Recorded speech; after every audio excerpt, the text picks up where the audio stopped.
Except Ganjin woke up because someone was nudging his shoulder. A maid stood over him, her face completely twisted, saying the exact same thing, kind of on repeat. "Young master, wake up. Young master, the ceremony is just 3 days away." He blinked, noticing the ceiling was made of wood. The beams looked pretty rough and crooked.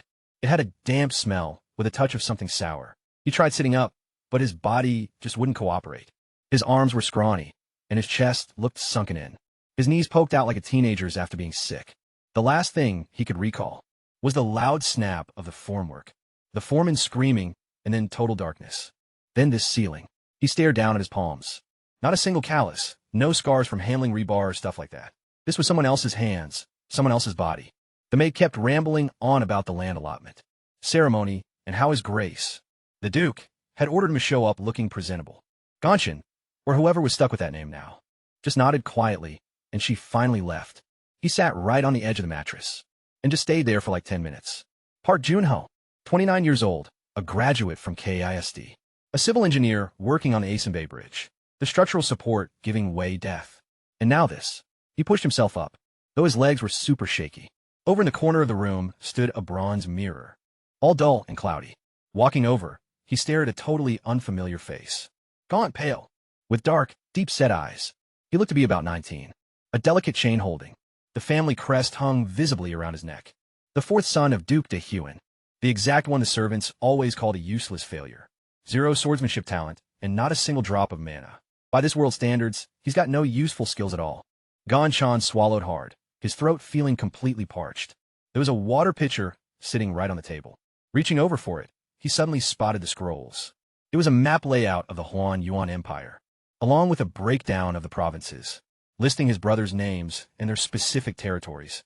The eldest son, No Gonmin, was allocated Shanghai, a prosperous area featuring a port and 3 major cities. The second son was designated to take over Namwan, a land of lush plains and 2 busy trade routes. The third brother was lined up for Tungrim, a heavily wooded province rich in hunting grounds and iron ore reserves. As for the fourth son, No Ganshan, he was assigned Hasogun. Unfolding the document, he read the details. A mostly barren territory situated right on the southwestern frontier. A population of 3,200, with soil made of nothing but rock and clay. The local river completely dries up during the summer. Just a single dirt road and no defensive walls. 0 military garrison, and no marketplace either. Worse yet, it owes the imperial treasury 4,000 gold pieces, while bringing in a yearly revenue of just 200. Its official nickname around the court? The Dusty Pit. Ganshan read through it twice before slumping back onto the bed. Honestly, back in his past life, he'd seen way worse locations, like that industrial sector over in Incheon, where the ground was so deeply poisoned that workers had to dig up 2 meters of topsoil just to begin pouring the foundation. Or that swampy coastline down by Busan, where support piles kept slipping into the muck, securing absolutely nothing. But that's exactly where he'd picked up his most valuable lesson. There's no such thing as a fundamentally bad plot of land, just a distinct lack of data regarding the soil itself. He cast his eyes over the map once more. There was limestone up in the hills, clay mixed into the earth, traces of sulfur, and a river with a seasonal flow. Plus, 3,000 citizens looking for work. He ran his fingers along the border of the property. The engineer in him was already figuring things out. Mix limestone and clay, heat it up, and you got cement. A seasonal river just means we're going to need a dam. Desert winds mean we can harvest energy. 3,000 pairs of hands equals a whole labor force. This isn't some dusty crater, it's a building site. The ritual got underway 3 days later. Inside a massive hall at the Duke's family estate. Pillars of dark stone and the family crests. Bearing a silver hawk, you know? The 4 brothers lined up right in front of their dad. Duke Noda Huan was seated up on a platform. He was a massive, broad-shouldered man. His graying beard looked sharply groomed. His stare felt pretty cold and calculating. He checked out his oldest son first thing, looking him over with real pride. He had the second with clear approval, glanced at the third with total indifference, and didn't even bother pausing on the fourth. The whole event wrapped up quickly. Each boy got a scroll detailing his new post, along with the master's crest. When Ganshan took his insignia, his older brother, Gonmin, tended to lean in close, softly whispering his congratulations. Just like that, Ganshan ruled over 3,000 starving souls, and a single dried-up water source. Giggles and whispers swept across the room. Ganshan didn't say a word. He squeezed the crest tight in his hand and walked out. He hit the road the very next morning, riding in a rickety, old wooden cart, pulled by a lone, scrawny-looking horse. Out of all his staff, only an elderly driver named Mangil came along for the ride. It took 5 full days to reach Hasagun. The scenery was actually kind of nice for the first couple days, passing by open fields and little towns. Local farmers by the roadside prostrated themselves, seeing the crest on the carriage. By the 3rd day, the crops grew pretty sparse. Come a 4th day, they kind of vanished completely. The soil turned ashen and the grass withered away. The trees got all stunted and twisted up. The wind just kicked up dust. Mongil didn't say a word the whole trip. But on the 5th day, he just couldn't help himself. He mentioned that Hasogun was right up ahead, and that if the young master wanted to head back, it'd be better to do it right now. Gonshin peered forward. Barren brown hills loomed on the horizon. A narrow strip of road twisted between them. He told him they're going to keep moving. Mongil let out a sigh and spurred the horse. Hasogun welcomed him with a face full of dirt. A constant, parching breeze swept in from the southwest. The settlement, if you could even call it that, was just a few dozen houses made of mud brick. The roofs were thatched, and half of them had caved in. Scrawny chickens, and even hungrier kids roamed around the place. The path came to an end at a well. The well was built from fractured stones, and clearly provided nothing but filthy water. A crowd had gathered around the spot. Roughly 30 people just stared at the cart in total silence. No welcomes, no bows, nothing. Just exhausted stares and grim expressions. Gonshin stepped down for the wagon. His legs felt totally numb after 5 days of bouncing around. He faced the crowd and gave his name. He announced that he was the new master of Hasogun. Dead silence. Then an elderly man emerged from the group. He had one arm, with his left sleeve pinned into his belt. His face looked like the weathered bark of an old tree. He introduced himself as Han, a veteran soldier. He'd been living out here for 40 years. He'd witnessed 3 masters come and go before this guy. Han stared straight at Gonshin and spoke with utter honesty. Every single soul here's going to die this winter. Not from some enemy, but from starvation. Our new master has exactly 3 months left. Nobody standing around him disagreed. They were all well aware of this. Gonshin stared at the old man, then toward the village, and finally at the hills lying beyond. He uttered just a single word. Enough. I'm blinkedin surprisa. Gonshin turned around to Mangle and requested that he fetch the tool's sack from the cart. Then crouched down, he scooped up a small handful of dirt, feeling and rubbing it between his fingertips. Dense clay, you know, rich in kaolin. He gave a quick sniff. No salt traces, it's perfect for firing. Lifting his gaze, he scanned the hillside off to the northeast. Pale stone covering those ridges, that's limestone. He then inspected the stream. It was parched right now, yet the scars on the banks indicated a powerful, heavy seasonal torrent. He checked the breeze next, blowing steadily out of the southwest, moving at roughly 6 meters per second. Deep in his own thoughts, Park Junho was already mapping everything out. The well needs to be dug deeper and reinforced properly. A brick oven-like ought to be set up right at the base of the eastern ridge, where the clay beds sit closest to the top. Limestone can be harvested directly from the northern face, and a proper barricade needs to be built across a narrow gap in the riverbed, maybe 3 li off to the west. He became so incredibly lost in his own figures that he didn't even notice a young girl walking up to him. She looked around 17, emaciated like the rest of the locals, but she stood completely upright with an intense, piercing stare. She inquired about what he was up to. Gonshin glanced up, and she gave her name as Yun. So-hyun, the late village headman's daughter, Gonshan, inquired if she knew how to read and write. Tilting her chin up, So-hyun replied that she was actually the only literate person in the whole village. Gonshan gave a nod, mentioning next that he needed someone to handle math and paperwork. He then asked if she'd be down to work. So-hyun just stared, sizing him up for a good while, before telling him that the previous 3 lords had promised her a job too. The first guy bailed after a month. The second lasted 2 weeks, and the third didn't even make it 3 days. Gonshan countered that he wasn't promising a thing, aside from a mountain of chores, and barely any sleep, making So-hyun scoff. She noted they were pretty used to that kind of stuff here. And that's how Gonshan's very first day in Hasogun wrapped up. He stood right in the middle of a dusty plaza, clutching a handful of clay, with a mental checklist of everything to do.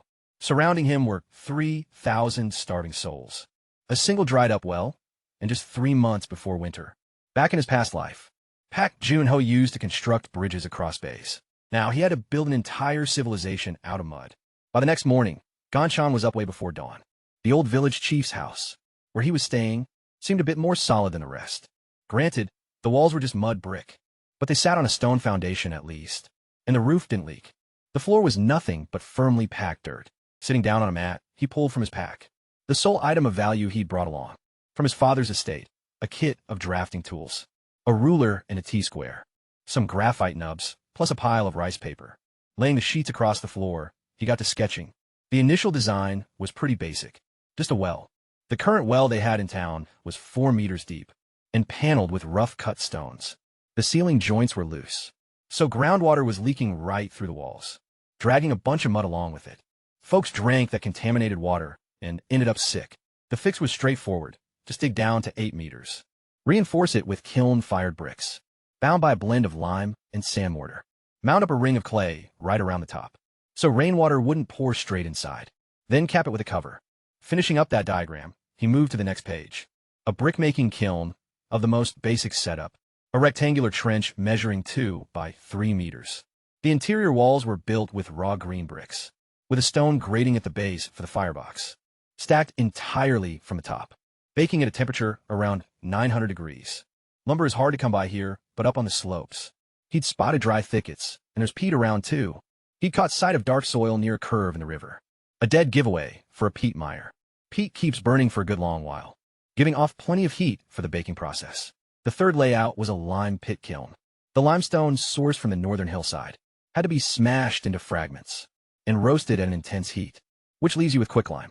Pour in some water, and you get slake lime. Blend that stuff with sand, and there's your mortar. Combine it with volcanic dust, or like in this case, that fine pumice he found down in the Western Gorge.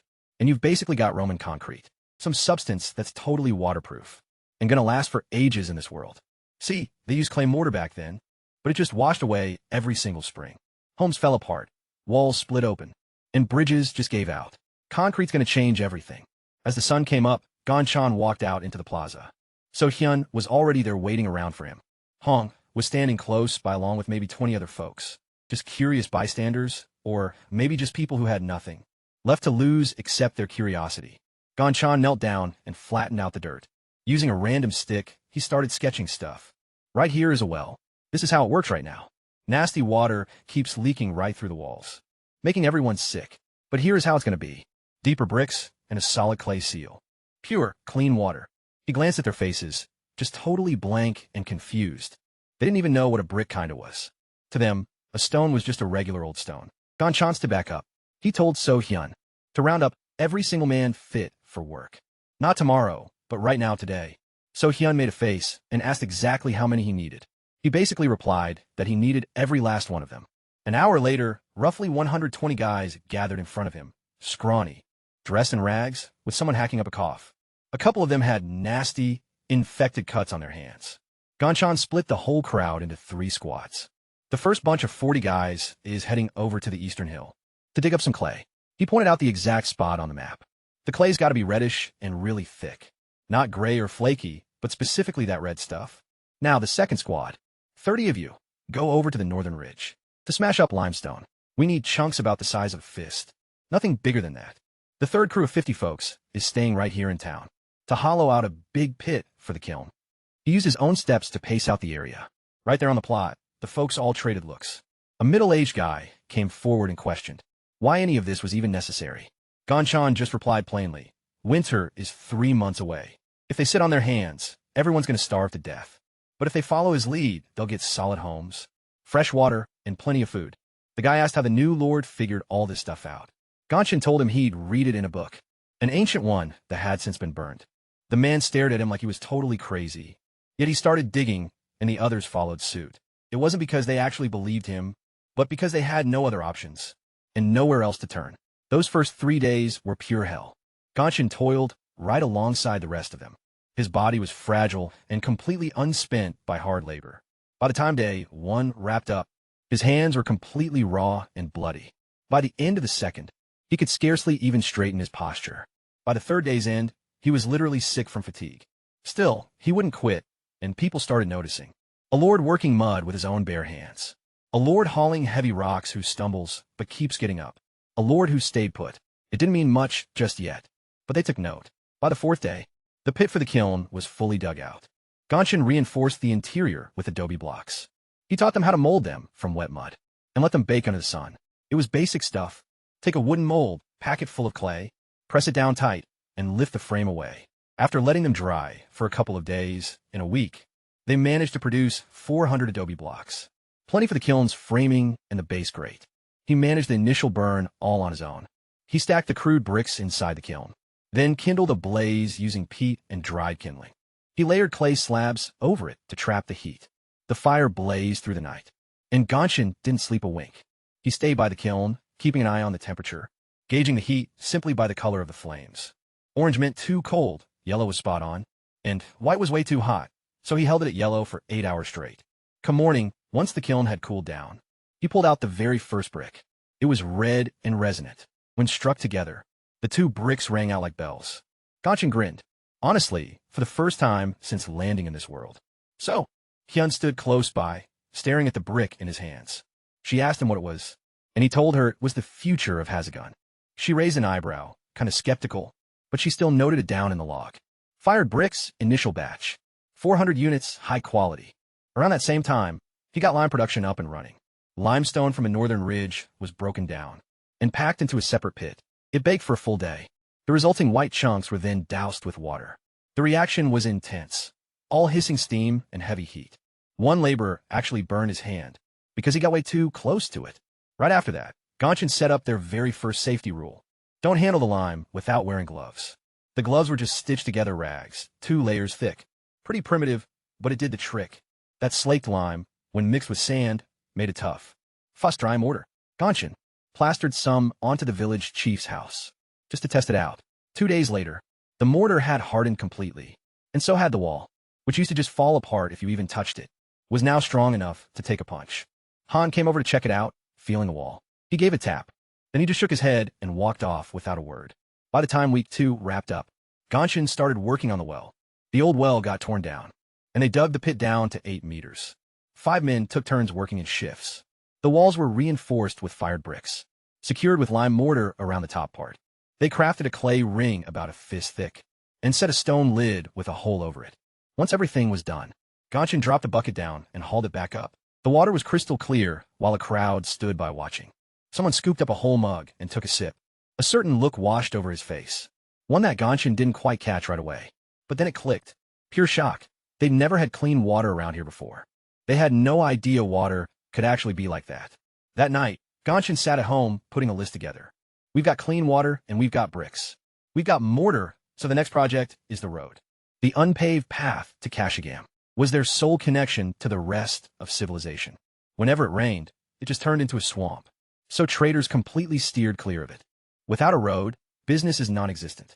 No business means no income. And no income means no food for the winter months. He mapped out a blueprint with drainage trenches on each side, a foundation made of packed gravel, and a top coat blending clay and lime together. The Romans used to call this opus cementitium. Nobody here knew that, though, as Hyun walked in without knocking. She said a document scrolled down right in front of him. The latest census counts 3,187 locals. Out of those, 412 are healthy, fit men. 530 are women who are able to work. And 240 kids over 10 can pitch in. The rest are just the sick and elderly. There's 6 weeks of grain and barely any livestock. Just 12 goats, 3 oxen, and some chickens. Gonshin reviewed the figures. They had 6 weeks of grain, but winter was 12 weeks away. With a 6-week deficit, they're going to have to find food, buy it, or cultivate it themselves. He asked So Hyun when they usually plant around here. She mentioned that it's done during spring. Since it's summer now, planting season has already passed. Gonshin pondered the situation. In this climate, if they had enough water, they could raise fast-growing crops. Things like turnips and peas. Radishes only take about 30 to 40 days to harvest. If they sowed immediately, and if the dam supplied water, they'd at least have something come autumn. He told So Hyun that tomorrow, they'd be heading down to the river. She asked what for. He explained that they were going to build a dam. She stared at him, the way you'd look at someone proposing, to catch the moon with a net. But she still wrote it down. The river was named the Hansu, a narrow, muddy trickle flowing through a wide, parched bed during the summertime. It shrank to a stream, but in the spring, it would spill over and submerge the plains. All that water just flooded through and went completely to waste. Gonshin stood on the edge and observed. An engineer's eyes didn't just see a river. They saw a puzzle to solve. The riverbed measured 30 meters across right here, but about 3 kilometers out west. It squeezed down to 12, with rocky cliffs lining both sides. It was the ideal spot to build a dam. He went out there and spent half the day taking measurements, using a notched stick instead of a tape measure, and a rock on a string instead of a plumb line. The depth of the riverbed at its narrowest point was 4 meters, and the rock along the banks was solid limestone. The bottom was sandy with a clay subsoil. He sat down on a boulder and started doing the math. The dam would stand 5 meters high. The base would be 8 meters wide, and the crest would be 3 meters wide. The total length would be 12 meters. Using stone and clay mixed with lime mortar, the total volume of masonry comes to roughly 700 cubic meters, with 100 laborers doing manual work. That's a 2-month job. He had 10 weeks until winter. Kinda tight, but totally doable. He headed back to the village and announced the project. The reaction was pretty predictable. Nobody actually knew what a dam was. So he explained, a stone wall goes across the river.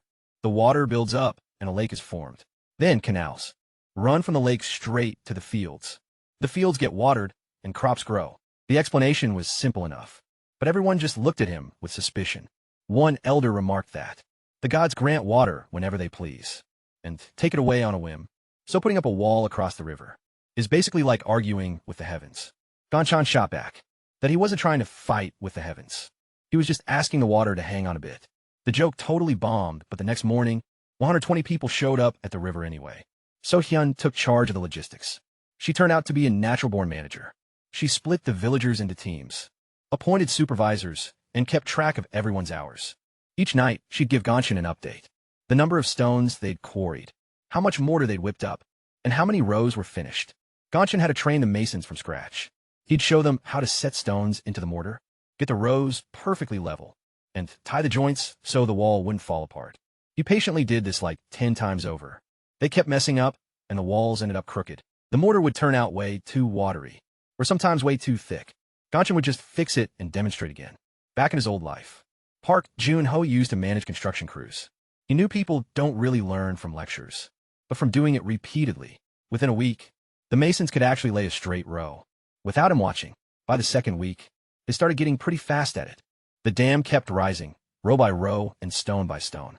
It was brutal work. Folks loved heavy stones on their backs and stomped the mortar mix with their bare feet in pits. Their hands were totally covered in cuts and calluses. Yet nobody grumbled, not because they were heroes, but because the alternative was dead simple.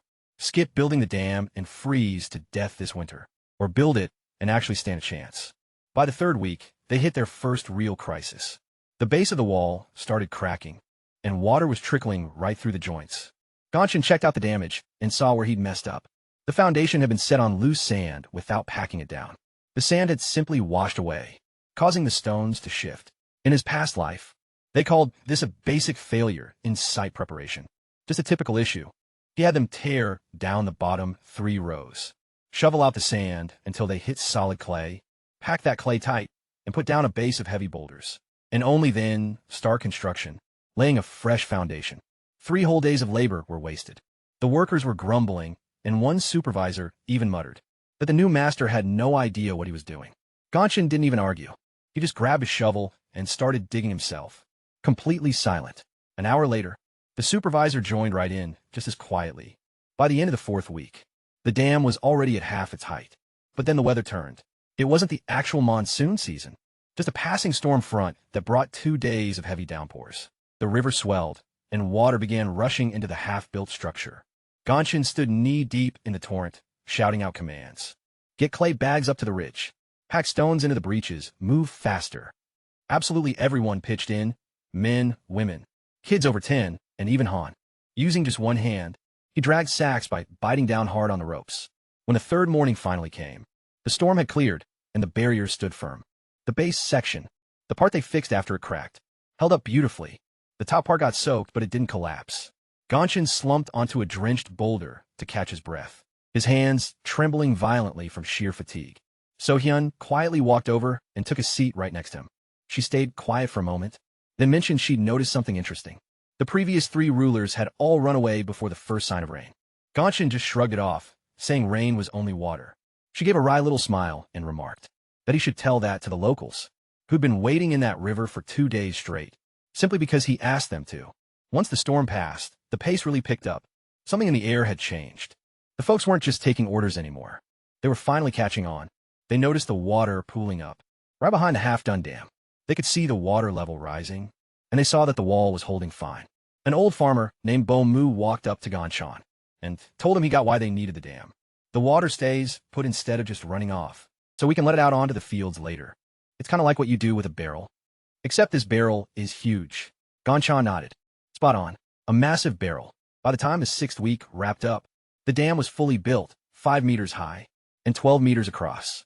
It was stone masonry bound with lime mortar, featuring an overflow spillway up top for floods, and a gate made from oak timber to control the flow. As the water started gathering, a small reservoir began taking shape behind the structure. Ganchan stood right on the ridge, taking it in. Back in his past life, he used to build bridges over estuaries. This project was 1,000 times simpler than any of those. Yet staring down at it, he experienced a feeling he'd never known before. This was the very first structure in this world that was actually going to save lives. Not in some vague way, like a bridge meant for traffic, but quite literally. See, without this water, 3,000 people would perish during the winter. But with it, they'd make it through. Up next were the irrigation channels. Ganchan mapped out the path, leading from the reservoir to the crops, maintaining a grade of 2 centimeters per meter. The channel measured half a meter wide and 40 centimeters deep. They lined the walls with clay, so the water wouldn't just leak straight into the dirt. 3 major channels branched out from the lake, each one watering its own patch of land. Everyone pitched in. It kind of felt simpler than building the dam. By this point, folks already knew how to dig stuff in an organized way. The crews worked in perfect sync. So Highland just kept track of the timeline. 10 days later, the waterways were all set. Ganchan unlocked the sluice gate. The water rolled slowly down the stone channel, then flowed through the ditch to the first plot. The farmers just stood there watching, as the stream washed over the parched, broken ground in complete silence. Then a woman in the crowd started crying. Ganchan didn't waste time. He was already giving out seeds. Turnips, green peas, radishes, fast-growing varieties, taking only 30 to 40 days to harvest. He showed them how to plant in rows with proper spacing, instead of scattering them all together like they used to, keeping every type of crop in its own separate bed. The country folk didn't get why. They'd always thrown all kinds of stuff in together. That's just how their ancestors did things. Ganchan clarified. Different plants pull different nutrients out of the earth. If they're grouped together, they'll fight for food. But grown apart, each one gets a bigger share. Plus, there's one more thing. Peas give back to the soil what the turnips drain from it, which is why the next season, these patches are going to have to be switched around. This method is known as crop rotation. The villagers listened, though they didn't quite buy it. Yet they still sowed them exactly as told. Since the water flowing in the trenches was real, and the building bricks were real too, and the freshwater, really worked. Maybe this eccentric master isn't bluffing about the seeds after all. Later that evening, Ganchan chilled on the roof of the village chief's house and gazed out across the fields. Under the moonlight, he could see water shimmering throughout the canals, framing small, rectangular patches of crops. He did some math in his head. If the sprouts grew like normal and kind of avoided any early seasonal frost, then they'd get their first harvest in about 40 days. Sure, it wouldn't last the whole winter, but it'd make up for the deficit. 6 weeks of grain from their stockpiles, plus the yield from these fast-growing crops, along with whatever random stuff they could forage from wild plants up in the hills. It'd be just enough. But hey, just enough is better than nothing. Lying back, he stared up at the stars. The view up here was just unbelievable, without a single trace of light pollution around. The Milky Way looked like a massive river spanning from one horizon to the other. He'd never seen a sky like this back in Seoul Park. Junho figured that if he was going to die, at least he'd pass under a gorgeous sky.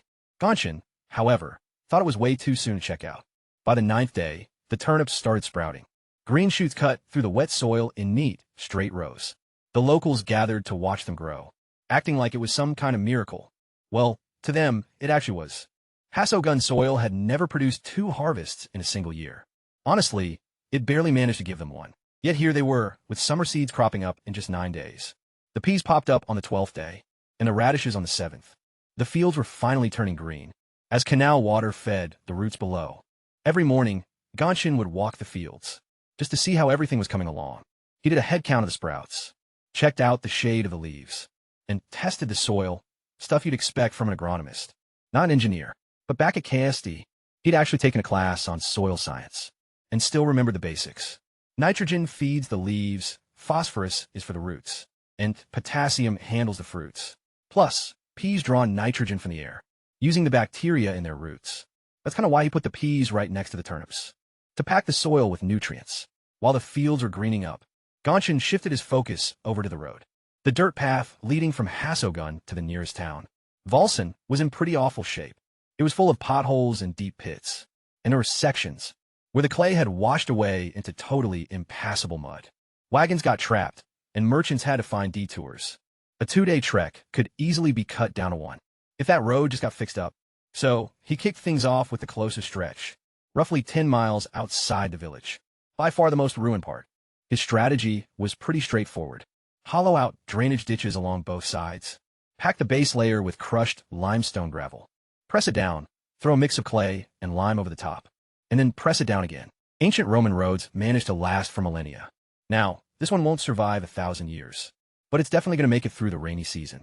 He assigned 60 men to start working on the path, while everyone else kept busy over at the brick kiln and the lime pit. Making building materials wasn't something they could pause. He still required thousands of bricks and dozens of mortar barrels. On top of that, Gonshin set up a composting system. He rounded up all of the village's organic waste, things like food scraps and straw, dung from the cattle and goats. He heaped it into a hole, layering it bit by bit. Fresh scraps, dry scraps, manure and dirt. Soaking it all down, he told him that in a couple months, it's going to turn into rich compost that'll really revitalize the ground. The locals stared at the hole of decomposing garbage with complete revulsion, and one muttered that the master was making them stockpile refuse instead of just tossing it out. Gonshin shot back that in 2 months' time, this mound of debris would outvalue a whole year's worth of dung from all of Hasselgun, but they weren't buying it. Still, they left the pit alone. Around that same time, Gonshin started boiling water. Each night, he'd gather the folks and explain, "You've got to boil your water before drinking it. Microscopic bugs live in there and make you sick. Boiling wipes them out." The pushback was totally expected. What bugs? The water looks perfectly clear. There's nothing alive in it. Our ancestors drank it raw and got along just fine. Gonshin didn't bother arguing. He just asked. So he had to keep tabs on who got sick.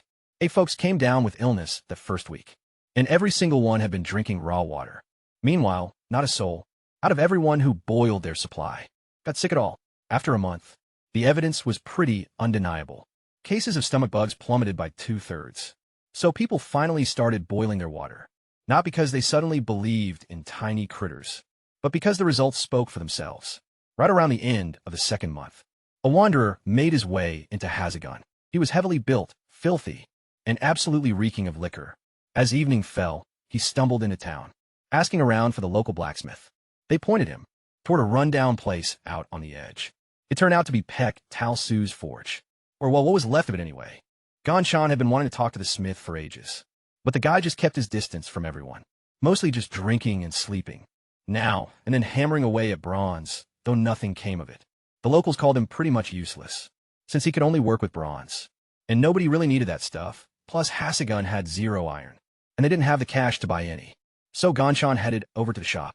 Talsu was sitting right by a dead forge, just staring blankly into space. Unshaped, warped chunks of bronze were just lying all over the place. He looked up at Gonshin with hazy eyes, and asked what the Lord could possibly want with a drunk failure. Gonshin took a seat right next to him, and checked out the setup, a standard smelting furnace. Super primitive, hitting a max of maybe 1200 degrees. Good enough for bronze, sure, but not iron. And definitely nowhere near enough for steel. Then he asked if the guy even knew what iron was.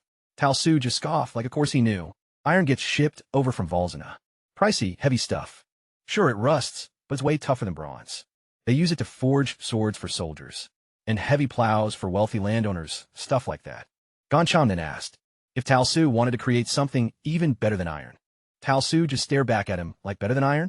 He couldn't quite wrap his head around the question, kind of figuring nothing could beat iron. Well, except maybe enchanted weapons from the Tower of the Wise.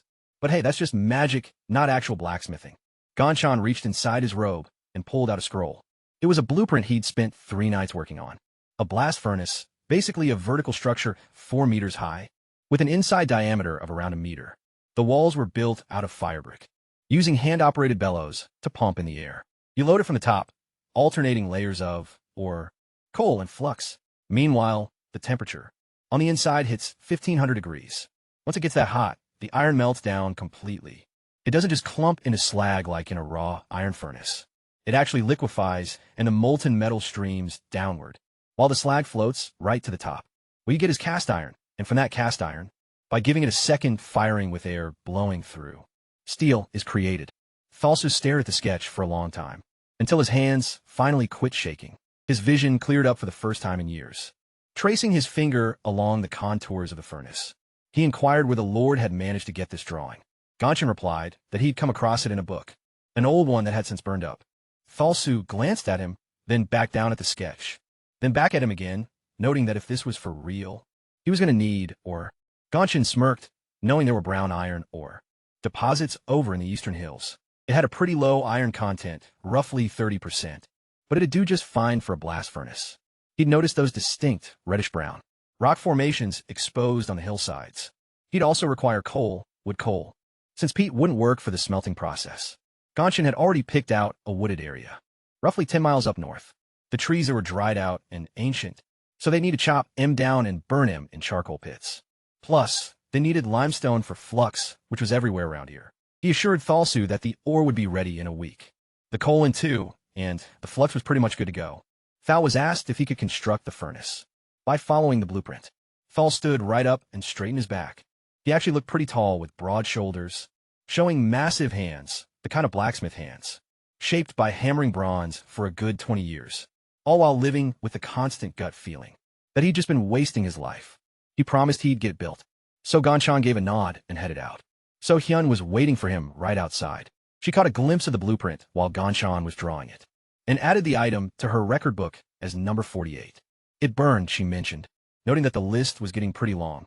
Gonshin just shrugged, and in the meantime, harvest time was drawing near. Exactly 35 days after planting them, the turnips were totally ready to be picked. Really big and juicy, too. The farmers dug them up and honestly couldn't believe it. Getting that size from this kind of soil? No way, it's impossible. Yet there the turnips sat inside the baskets, looking completely real.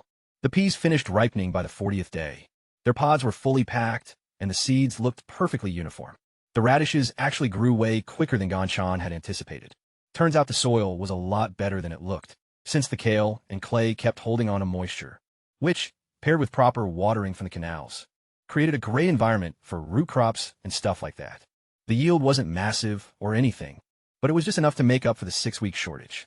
Gonshin gave orders to harvest everything, and split the whole batch into 3 equal parts.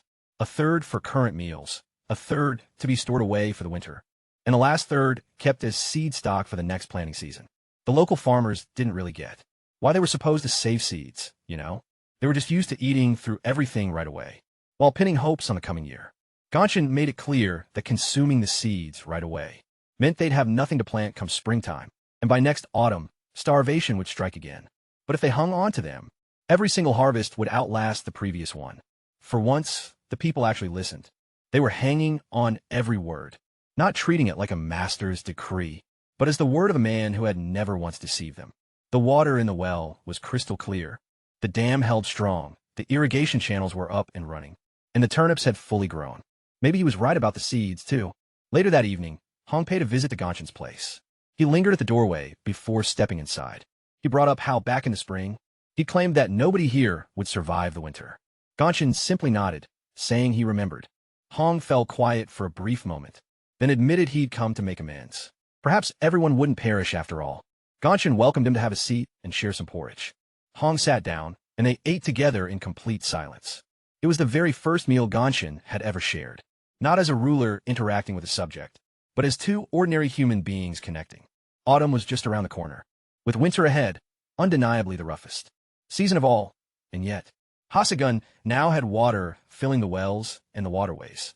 They possessed bricks and building mortar, a fully restored roadway, plenty of grain stored away in the storehouse, and a local blacksmith who, for the first time in ages, was totally sober, focusing instead on building a forge that would reshape their future.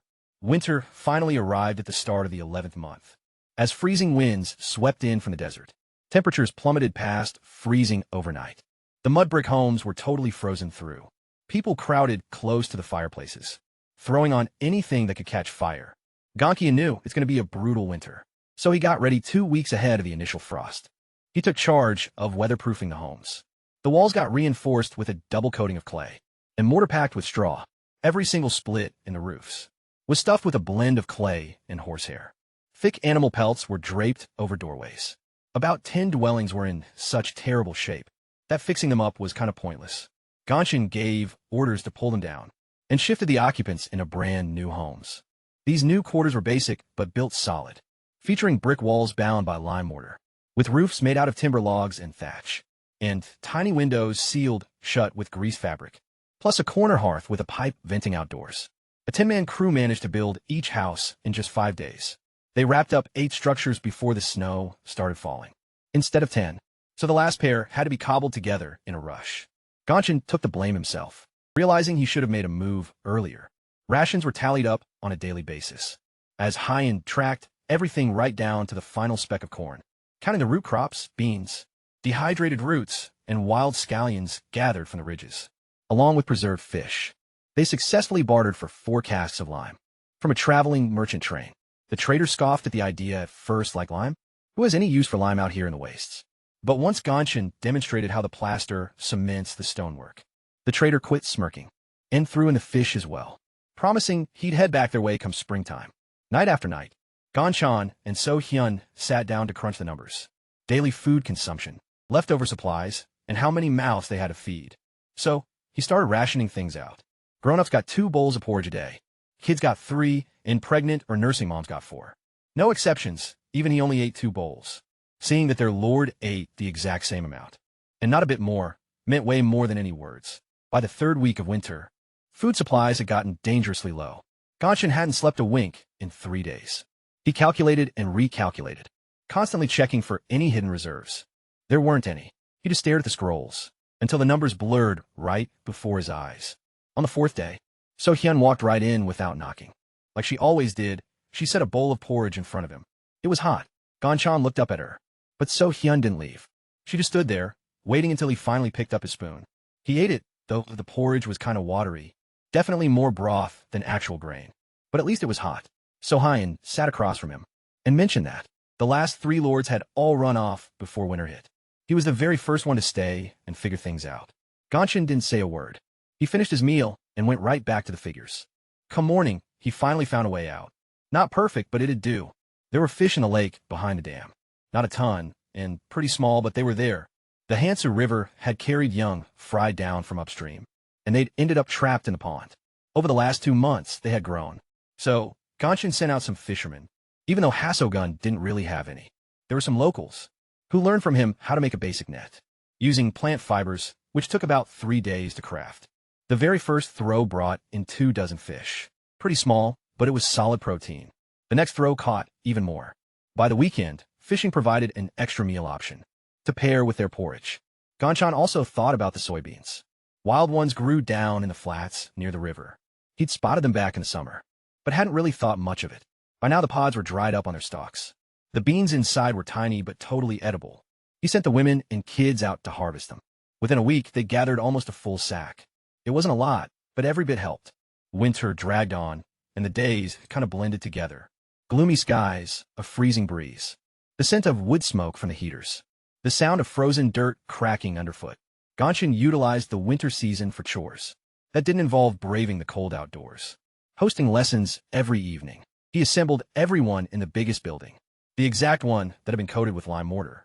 He lectured and gave explanations, sketching with a twig right on the dirt floor. Lesson 1, Crop Rotation. Why you shouldn't grow the exact same crop in one plot, year after year, and why alternating grains with beans is key. Plus why 1 out of 3 plots needs to lie fallow. The villagers weren't really buying it. Their ancestors had grown wheat in that same dirt for 3 decades straight. Gonshin made it clear that this was exactly why. Their yields had been dropping season after season. The land was totally worn out. It required a break and some legumes, like the peas they had grown back in the summer, had already started bringing the fields back to life by spring. They're going to notice the change. Second topic, hygiene. Wash your hands, boil your water. Don't use the bathroom near the well. Take the garbage outside the village boundaries. This subject faced the biggest pushback.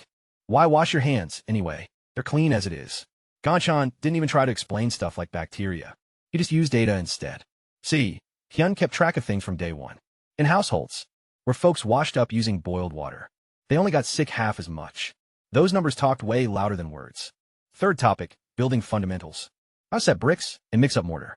How to keep your angles perfectly square. How to check distances just by pacing it out. Ganchan was coaching the next generation of builders. A massive building project was scheduled for the spring, and he needed a crew who could at least stop a wall from toppling over. By the third day, looking at the audience, this young guy named So Dao caught his eye. 20 years old, pretty quiet guy, but he got everything down on the very first try. 1 week later, he was guiding the others on mixing mortar right. 2 weeks later, he was sketching out blueprints right on the floor. Kinda uneven, but accurate. Ganchan named him the head apprentice. At the same time, Thalsu was setting up a blast furnace in the forge, working completely on his own every single day. He put up a stone casing and insulated it with fire bricks. Ganchan baked those fire bricks himself to withstand intense heat by mixing sand into the clay for thermal resistance. Thalsu crafted the bellows, utilizing goat hides and wooden framing. A pair of bellows, which he pumped manually, alternating his hands. This kept the airflow perfectly steady. The kiln gradually rose, meter by meter. Thalsu skipped drinks and barely touched his food, toiling tirelessly from sunrise to sunset.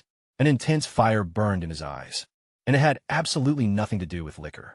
It was the passion of a true craftsman, who'd waited 2 whole decades for a proper challenge. By the middle of winter, the kiln was nearly finished. Yet they were running low on ore. Digging in the hills was impossible during wintertime, since the earth was frozen solid. They lacked enough equipment, too. Thalsu prowled around the furnace like a starved dog, looping around its bowl, just waiting on spring. The hound stayed right by his side. He knew that first batch of metal would change everything. Steel isn't just some ordinary metal. Steel means plows that slice twice as deep into the soil, axes that cut twice as fast, saws, hammers, and nails. Each steel implement boosts output by tenfold, and steel serves as weaponry, too. But it's way too soon to focus on that. Winter had already passed its peak, bringing the bleakest days and the most freezing nights. A couple of elderly men passed away, one from the frost, and the other from a lung affliction. Ganchan went to the services. He hadn't known who they were while they were living, but So Hyun knew them, and she spoke their names. Park Yeonsu, 73 years old, a retired farmer. Kim Bong-mi, 68 years old, a widow whom Ganchan recalled. The following day, he had a heated room set up, specifically for the elderly and sick. An entire house was dedicated to this very purpose. They kept the stove burning around the clock, so there was always warm water to drink. Guards kept a constant eye on the fire. Not a single elderly person passed away that winter. Spring finally rolled in at the start of the second month. Pretty slowly at first. The breeze grew warmer, and then the snow started to melt. The ground began to soften up. Fresh green shoots poked out from under the brown grass. The river rose rapidly with the runoff, and the dam filled right up to the brim. The spillway was doing its job, too. All the extra water drained out through the chute, preventing the village from flooding. Ganchan stood right on the crest of the dam, gazing at the full reservoir, shimmering under the spring sun. Behind him lay the community that had made it through the winter. Out of 3,123 folks, they'd only lost 2. They easily could have lost hundreds. He turned toward Sakyan, who was standing nearby, holding a ledger. He inquired about how much grain they had left. Checking her notes, she replied, 12 bags. That's enough for a week, but in 3 weeks. The initial spring sowing would get underway, and the first proper harvest would come in 2 months. They caught each other's eye and both smiled. Hasagun had survived its very first winter. Now, the real hard work was about to begin. Spring arrived in a flash. The snow melted in just 10 days, and the soil dried out. Ganchan didn't lose a single day.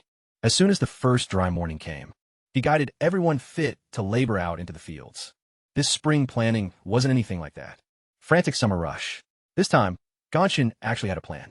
Out of 3 fields, the first was planted with wheat, the next one with peas and beans, and the third was left unplanted. Goats and oxen were driven onto the empty land, so their dung would act as fertilizer. A year later, the fields would rotate, kind of like that.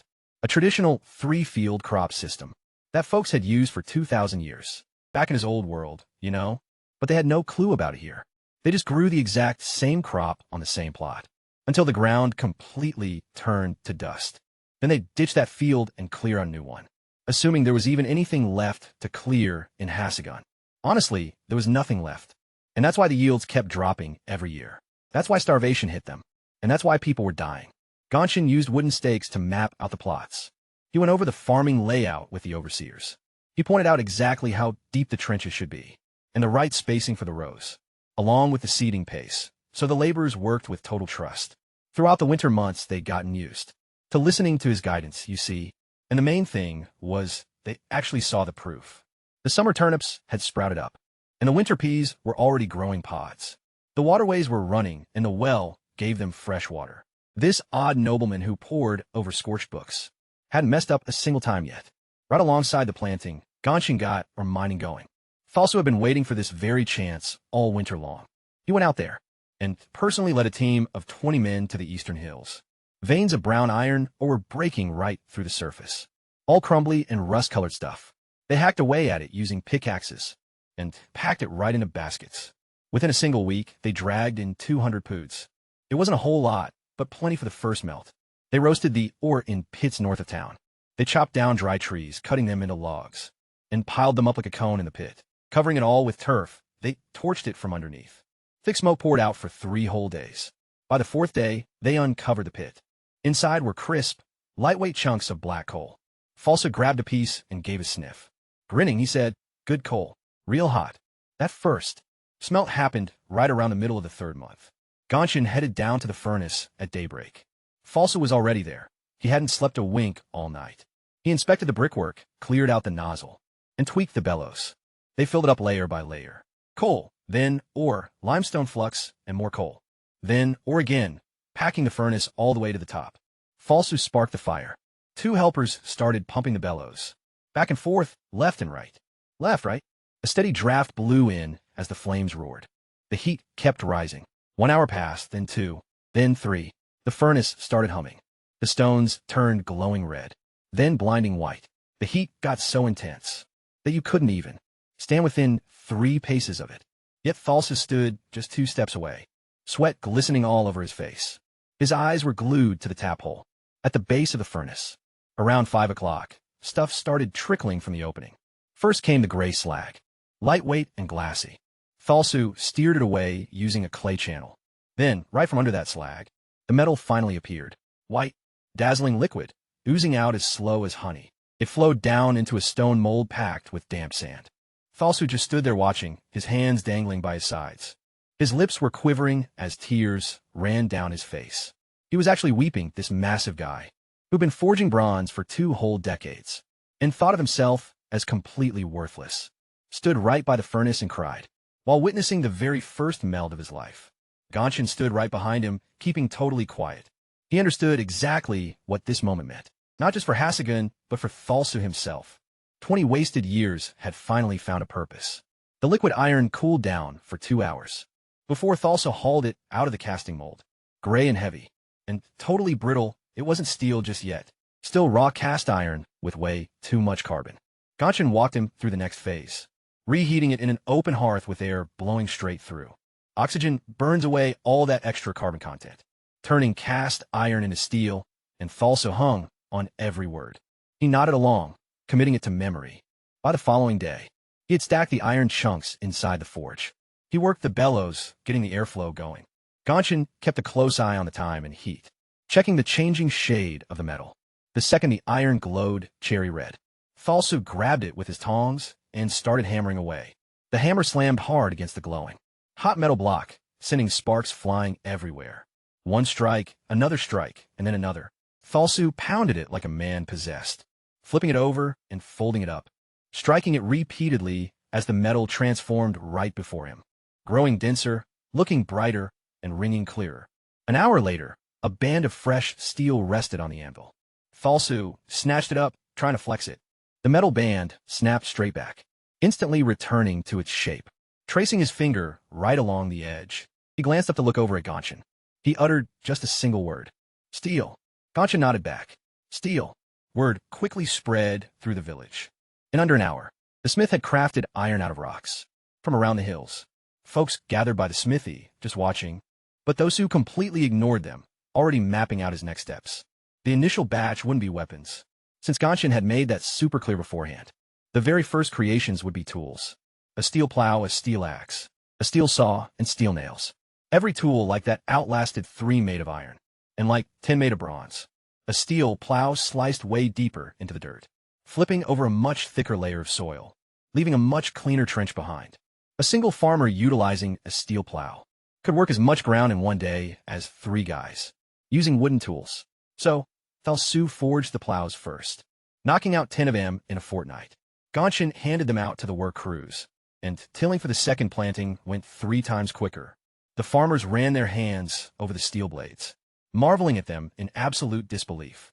An elder mentioned that over in Changhua province, only the Lord's private laborers had plows like these. Yet right here in Dusty Pit, every single crew got one. Up next were the axes.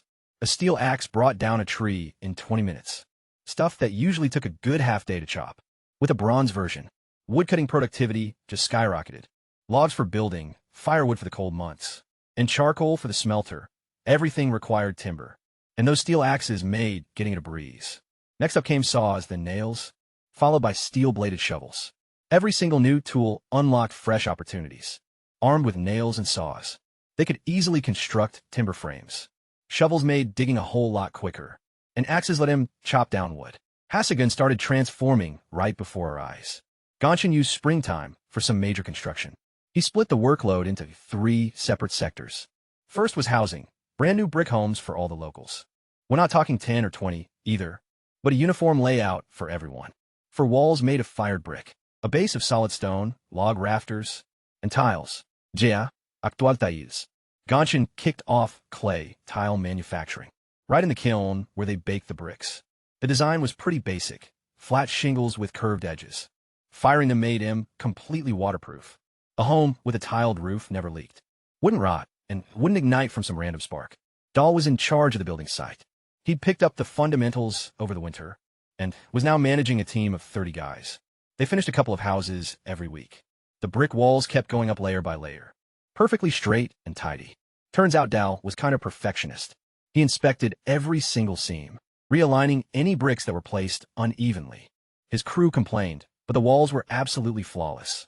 The second task was the bridge. The Hansu River cut right through Hasogun territory. The community lived along the south bank, while the north side had fields and woodlands. They used to cross by wading through in spring and autumn. But when the waters rose, crossing became impossible, leaving the livestock on the north bank stranded. People even drowned occasionally, yet just 1 person each year. Gonshin was constructing a stone arch bridge, a single-span structure made of masonry. The river spanned 18 meters across. At the selected site, and the arch rose 6 meters high. Plenty of room for water to flow right beneath it, even when the river flooded. He put together the arch using wooden false work. It was pretty much the only project in his life where he could fully utilize his actual engineering expertise. Designing formwork for an arch was exactly what he'd studied back in college. Calculating stress loads, figuring out the arch thickness, the exact dimensions of those wedge-shaped stones, and the keystone right at the top. He walked the stonemasons through every single step. The stones for the arch had to be shaped into wedges, with the wider side pointing outward, and the narrower side pointing inward. Once the arch locks into place, every stone presses tight against the next one, making the whole structure get way more solid. Whenever weight is applied, it sounds kind of backwards, but extra weight makes the arch tougher. The masons weren't buying it at all. How could a heavier load make something more stable? Gonshin showed them using his own hands. He pressed his palms together like a rooftop and pushed down hard from above. His hands didn't slide apart. If anything, they locked together even tighter. An arch behaves the exact same way. Putting the bridge together took about 6 weeks. The moment they pulled the wooden support away, everyone just stood there paralyzed, waiting for it to come crashing down. But the arch didn't even flinch. Gonshin was the very first to walk across it by himself. And then he stood right in the middle and started jumping. The stonework didn't move an inch, so the others cautiously followed him, and then with way more confidence. Next they guided an ox pulling a packed wagon past the bridge, heading in a third direction. The highway, the stretch they'd fixed back in autumn, made it through winter without a single pothole. Gonshin scaled up the operation.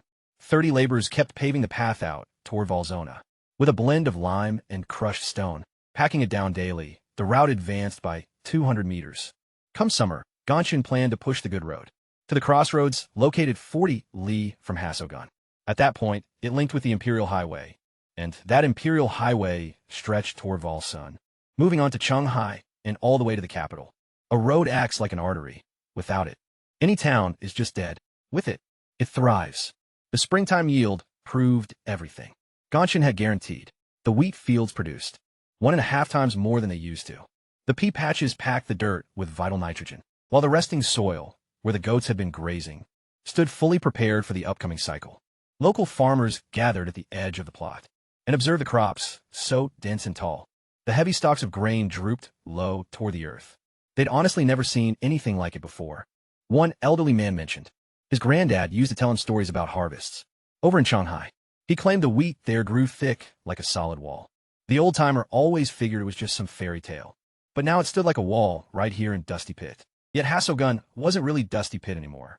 There were brick homes, purified water, a proper bridge over the river, and a solid road. Plus, folks walked with better posture. They seemed way more self-assured. Kids were playing, instead of just roaming around with blank stares. Women did the laundry using fresh canal water, rather than the muddy backwaters of the river. Men used steel tools to work, and got a week's worth of stuff done in a day. Gonshan stood on the bridge, taking it all in. 5 months had passed since he arrived. A well, the furnace. The dam, the canals. Bricks and mortar. The road and steel. The bridge, roof tiles. Rotating crops. Each phase kinda led to the next. Every breakthrough paved the way for 3 more. This is what you're going to call a tech cascade, where one innovation opens the door for 10 others. Gonshan, though, was aware of the dark side too. Each milestone drew eyes to them. And in this world, eyes on you meant danger. The initial traders out of Alzona showed up. Right at the start of summer, there were 3 of them, from a main trading company in Valzona. The oldest, a heavy-set guy named Moondago, was riding a mule. 2 helpers trailed a wagon filled with merchandise. They caught word about Hassogun from that exact same caravan driver, who swapped salted fish for lime back in the winter. The caravan driver told stories of a mortar that locks stones together incredibly tight, of bricks that ring out like bells, and water as pure as a mountain creek. Nobody bought it, but Moondago made it as a merchant. Not by buying in a gossip, but by checking things out himself. Traveling the new road made him suspicious. Even back then, it was flat and sturdy. Without a single bump, he'd only seen roads like that in the capital province, and as he hit Hassogun, he pulled his mule to a stop and just sat there frozen. Brick homes tiled rooftops, a stone bridge stretching over the river, and irrigation canals flowing from the lake into the fields. Plus, the locals weren't those emaciated, shabby peasants he remembered from 2 years back. Just regular, well-nourished working folks. Moondago had been a merchant for 30 years, so he'd seen plenty of towns. He knew the scent of poverty and the stench of wealth. Hasagor smelled of hard work, fresh clay, hot iron, forged smoke, and fresh-baked bread from the ovens. Gonshin welcomed the merchants in a residence that didn't look like a village. Chief's cabin anymore. The walls were lined with bricks. The flooring was timber, and the table and chairs were fashioned together from smooth planks. A clay teapot and matching cups stood on the table. Modest but tidy. Moondago took a seat and glanced around, looking over the walls, up at the ceiling, and at the window covered with oiled cloth. Then, he fixed his eyes on Gonshin, a 19-year-old youth, lean and pale, who was the Duke's 4th son, the exact same guy the courtiers dismissed as an empty vessel. Diggle straight up asked what the Lord intended to sell.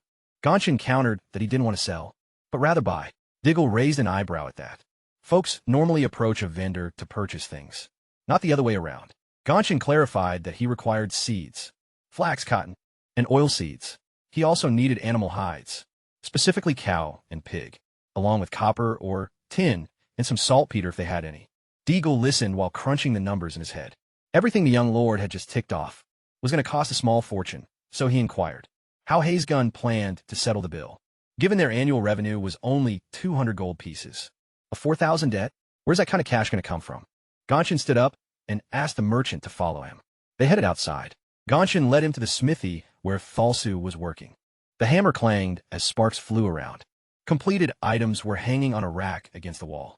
Steel knives and steel plowshare tips. Steel axes and steel nails. Diggle picked up a knife from a wooden box. He turned it over in his hands, testing the edge with his finger. He pulled his hand back, then ran it along a single hair on his wrist. The hair split in two. Diggle set the knife back down, and his expression slowly began to shift. The facade of a good-natured, heavy-set man faded away. Beneath it lurked a calculating predator. With 30 years of experience, he inquired how many blades like that The blacksmith could turn out in a month. Gonshin replied, right now, 20 in 6 months. Once the second forge is up and running. 100. The guile went quiet. A steel blade of this caliber fetched 15 silver coins. At the Volson marketplace. That's half the price of capital steel. And the quality is actually superior. He'd seen capital steel before. It couldn't slice a hair. This one could. So, he proposed a deal. The man trading house would handle provisioning. Every bit of raw material that Asura required. In exchange, they would gain sole distribution rights for the steel goods. Throughout Valzona, Gonshin shook his head. No monopolies, he stated, laying out his conditions. The man trading house would get top priority. The initial batch would always be theirs.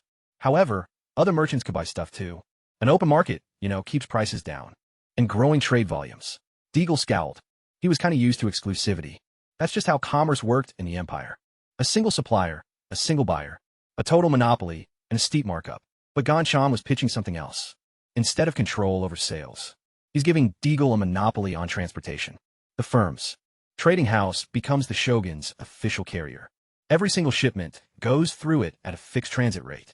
As volumes climb, profits are going to shoot right up with them. The catch is he won't dictate the prices of the goods. Deagle mulled it over for a long time. He calculated and crunched the numbers in his head.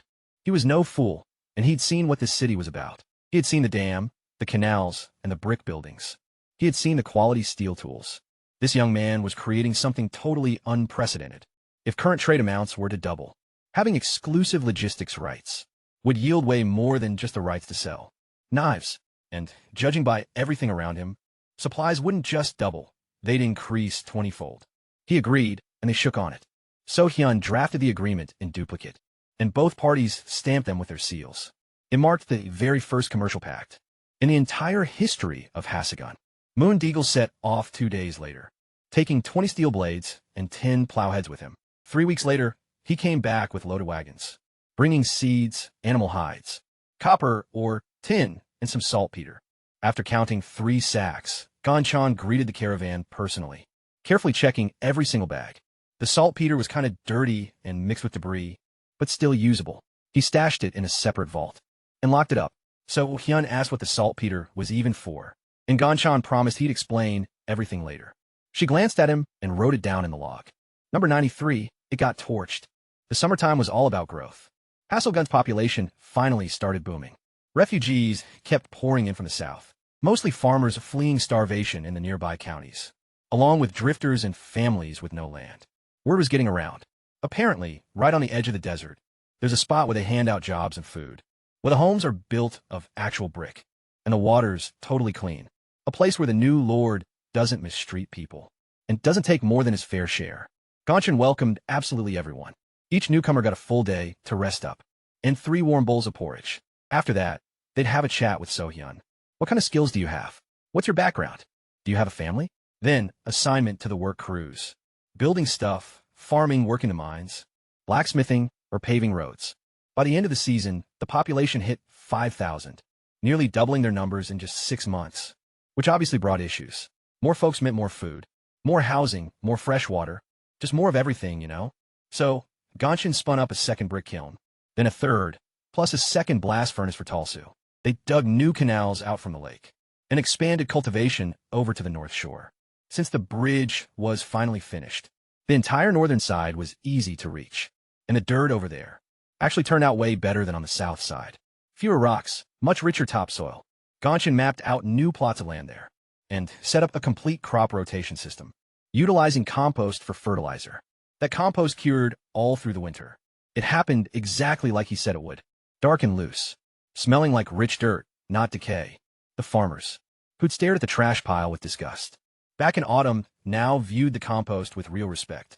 The plots treated with the stuff produced double the amount of the untreated ones. Gonshin stood beside the supervisor, observing the new sprouts. The supervisor, the very same guy who, on day 1, had questioned why they even needed to do this, just shook his head, remarking that the land was kind of like a woman. If you treat her right, she gives back. Gonshin figured it wasn't exactly the most scientific comparison, but he chose to stay quiet while around then. Moon Deagle arrived with updates for Volson.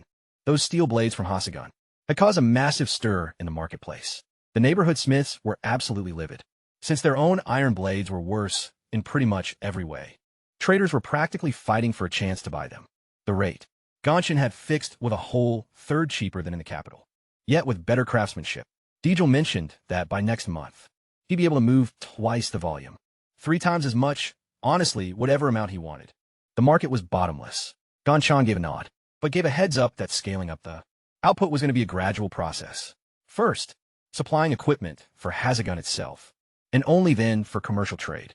His hometown comes first, no matter what. Deagle didn't dispute it. He was already crunching the numbers on future returns, and he really liked the look of it. Daigle then brought up a slightly less pleasant detail. Over in Volsun, folks were starting to ask where Hasagun was getting his steel, specifically the 4th son of Duke No. A family embarrassment, totally worthless. And all of a sudden, sharp steel blades that sliced through hair. A few of the traders had sent correspondence over to the capital city, to Shanghai, straight to the Tower of the Sages. Gonshin just listened without a word.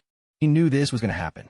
Any kind of new invention draws notice, but steel is going to get more attention than anything else. Steel means power, you know? Whoever has the steel rules the weaponry. And whoever holds the weapons basically rules the world. Before this, steel was completely controlled by the capitals. Owned metalworkers, who crafted with materials brought over from the northern territories. Now, some kid out of the Wasteland is forging superior steel, using local raw or in a makeshift backyard setup. This isn't standard gossip, it's a real danger. Gonshin got back to his place and took a seat. He pulled out a blank page and began drafting not some technical diagram or an engineering layout, but a breakdown of potential hazards. Number 1, the No clan, meaning his big brother and his dad. They're bound to find out. It's just a matter of time. Number 2, the Tower of Sages. This metal isn't an outright challenge to sorcery quite yet, but they'll definitely spot where things are heading. Number 3, the ruler himself. Totally a wild card. He might actually back us up, or he could wipe everything out. Number 4, the surrounding nations like Myron past the Wasteland. They're clueless right now, but they'll catch on eventually. Number 5, the finances. An outstanding debt to the state treasury totaling 4,000 gold coins, with only 200 gold coins coming in as profit each year. Provided we can trade steel for 1,000 gold pieces this season, the entire deficit gets cleared within 4 years. Assuming we pull it off. Gonshin finally put down his ink pen and glanced outside. The daylight was fading right behind the mountains. An amber glow washed over the brickwork of the houses. Kids were sprinting all across the square. A woman carried a pitcher of water back from the well. The men were heading back from the fields, resting steel hoes on their shoulders. It was a peaceful scene, beautiful yet fragile. Gonshin knew this quiet kinda wouldn't last, but for the time being, it was real, and he used every single day of this tranquility to fortify Hasagun, because when the storm hits, and you know it's going to come, the only defense will be barricades, made of stone, steel, and human flesh. Autumn brought along both the harvest and some visitors. The crop turnout was absolutely stunning.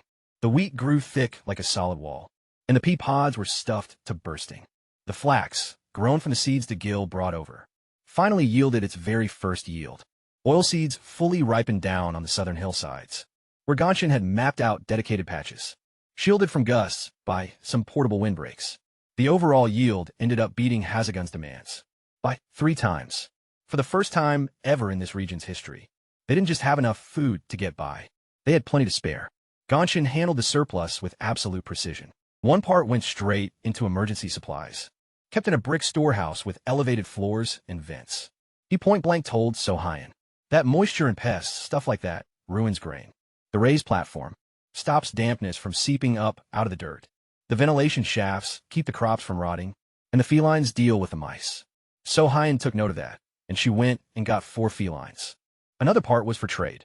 Moondiak Gil took that batch, right along with the incoming load of steel. The final portion was kept for planting and fodder. The livestock had grown, and the goats had rapidly bred. Digwell brought in a bull and 2 cows. Pretty pricey, but Gonkin knew that meat and milk were essential to feed the growing population. The next visitors were less pleasant, though. The first guy to show up was an agent from the Imperial Treasury, a petty bureaucrat obsessed with paperwork. He'd come to remind him about the debt. 4,000 gold pieces overall, with yearly payments of 500, which was already 3 years past due. So, the total balance with interest came to 4,800. Gonshin met with him in the new headquarters, the very first 2-story building in Hasagun.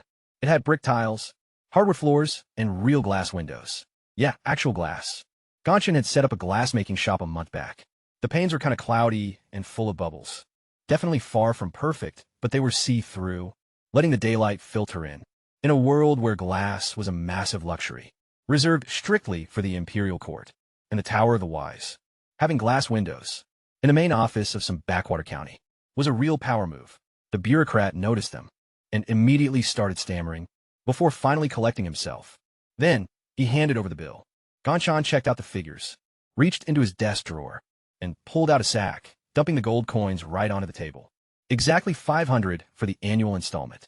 The official counted through them twice. The sum was spot on. He demanded to know where Lord Hasagun got that kind of cash. Gonshin just told him it came from trading stuff. The agent glanced out at the town spreading below and quietly made a note in his ledger. He stamped the voucher and took off.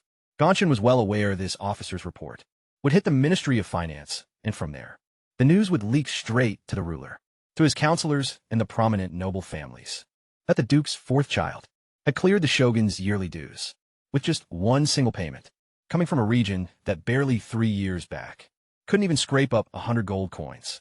Quite a wake-up call for anyone paying attention. The next visitors were a group sent from Valzona. Not traders, mind you, but a trade union of craftsmen. 3 senior experts, a metalworker, a ceramicist, and a woodworker. They showed up to inspect the steelwork, along with the masonry and the roofing tiles. Gonshin gave them a completely transparent tour.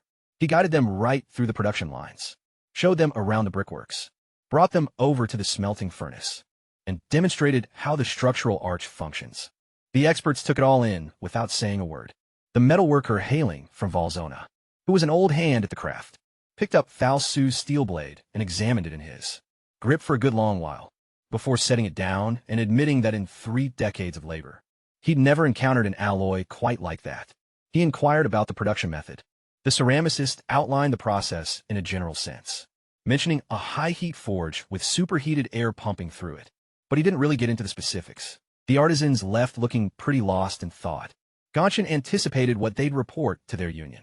The union would inform the municipal council, and the council would pass it up to the capital city. Just another steady drip of intelligence. The third visitor caught them completely off guard. A finely dressed equestrian riding a purebred stallion, wearing the family crest on his cloak. He showed up alone, no entourage or anything, pulling up right in the square. He asked around to find the lord. Gonshin stepped out to meet him. The rider got down and introduced himself. Gonmin was the one who sent him, a personal courier from his big brother. He passed over a letter. Gonshin unrolled the scroll. Gonmin's handwriting looked bold and beautiful, the precise calligraphy of the firstborn son. The message was brief, with Gonmin writing that he'd heard about the changes in Hasogan, saying he was glad for his little brother, and that he'd like to drop by in person, just to see it with his own eyes. He'd arrive in a month with a small crew, asking for the guest rooms to be ready. Gonshin read it twice. Every word was perfectly polite, yet every single sentence dripped with venom. Gonmin wasn't thrilled. Gonmin was totally testing him. Word about the Hasogun steel had reached Changhe. The elder brother, whose provincial income was 10 times greater than Hasogun's, wanted to check for himself, if it was true, that his younger brother was actually outdoing him. Gonshin folded up the note. He told the courier that his brother would be welcomed with full honors, and the messenger nodded and left. So-hyun was standing close by, reading the text right over his shoulder. She noted this was no friendly social call. Gonshin replied that he was well aware. She asked what he was going to do about it. Gonshin hesitated for a second, then said he'd show his brother everything. Every single home, every single forge, and every waterway, because hiding stuff is pointless now. The steel is out on the open market anyway. You can see the brickwork from the street. The bridge spans across the river. There's really nothing to hide. But he'd only reveal what was already present. Not what was going to be, so Hyun gave a nod. Then she opened up the diary. The registry of destroyed books hit 120 titles. She mentioned that when someone asked him to explain how just one library could actually hold such a wide variety of knowledge, Gonshin just said that it was a pretty massive library.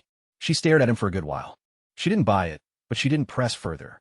Gonshin took full advantage of the month, before Gonmin arrived, kicking off 3 fresh projects. The first one being a paper mill.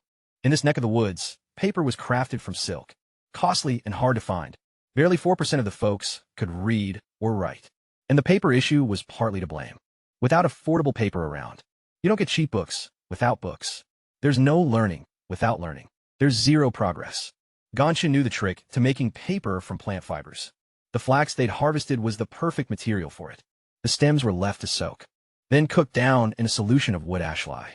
The resulting mixture got beaten with mallets into a smooth mash, which was then thinned with water and poured out in a sleek coat onto a mesh screen. It dried out in the sunshine before being peeled off.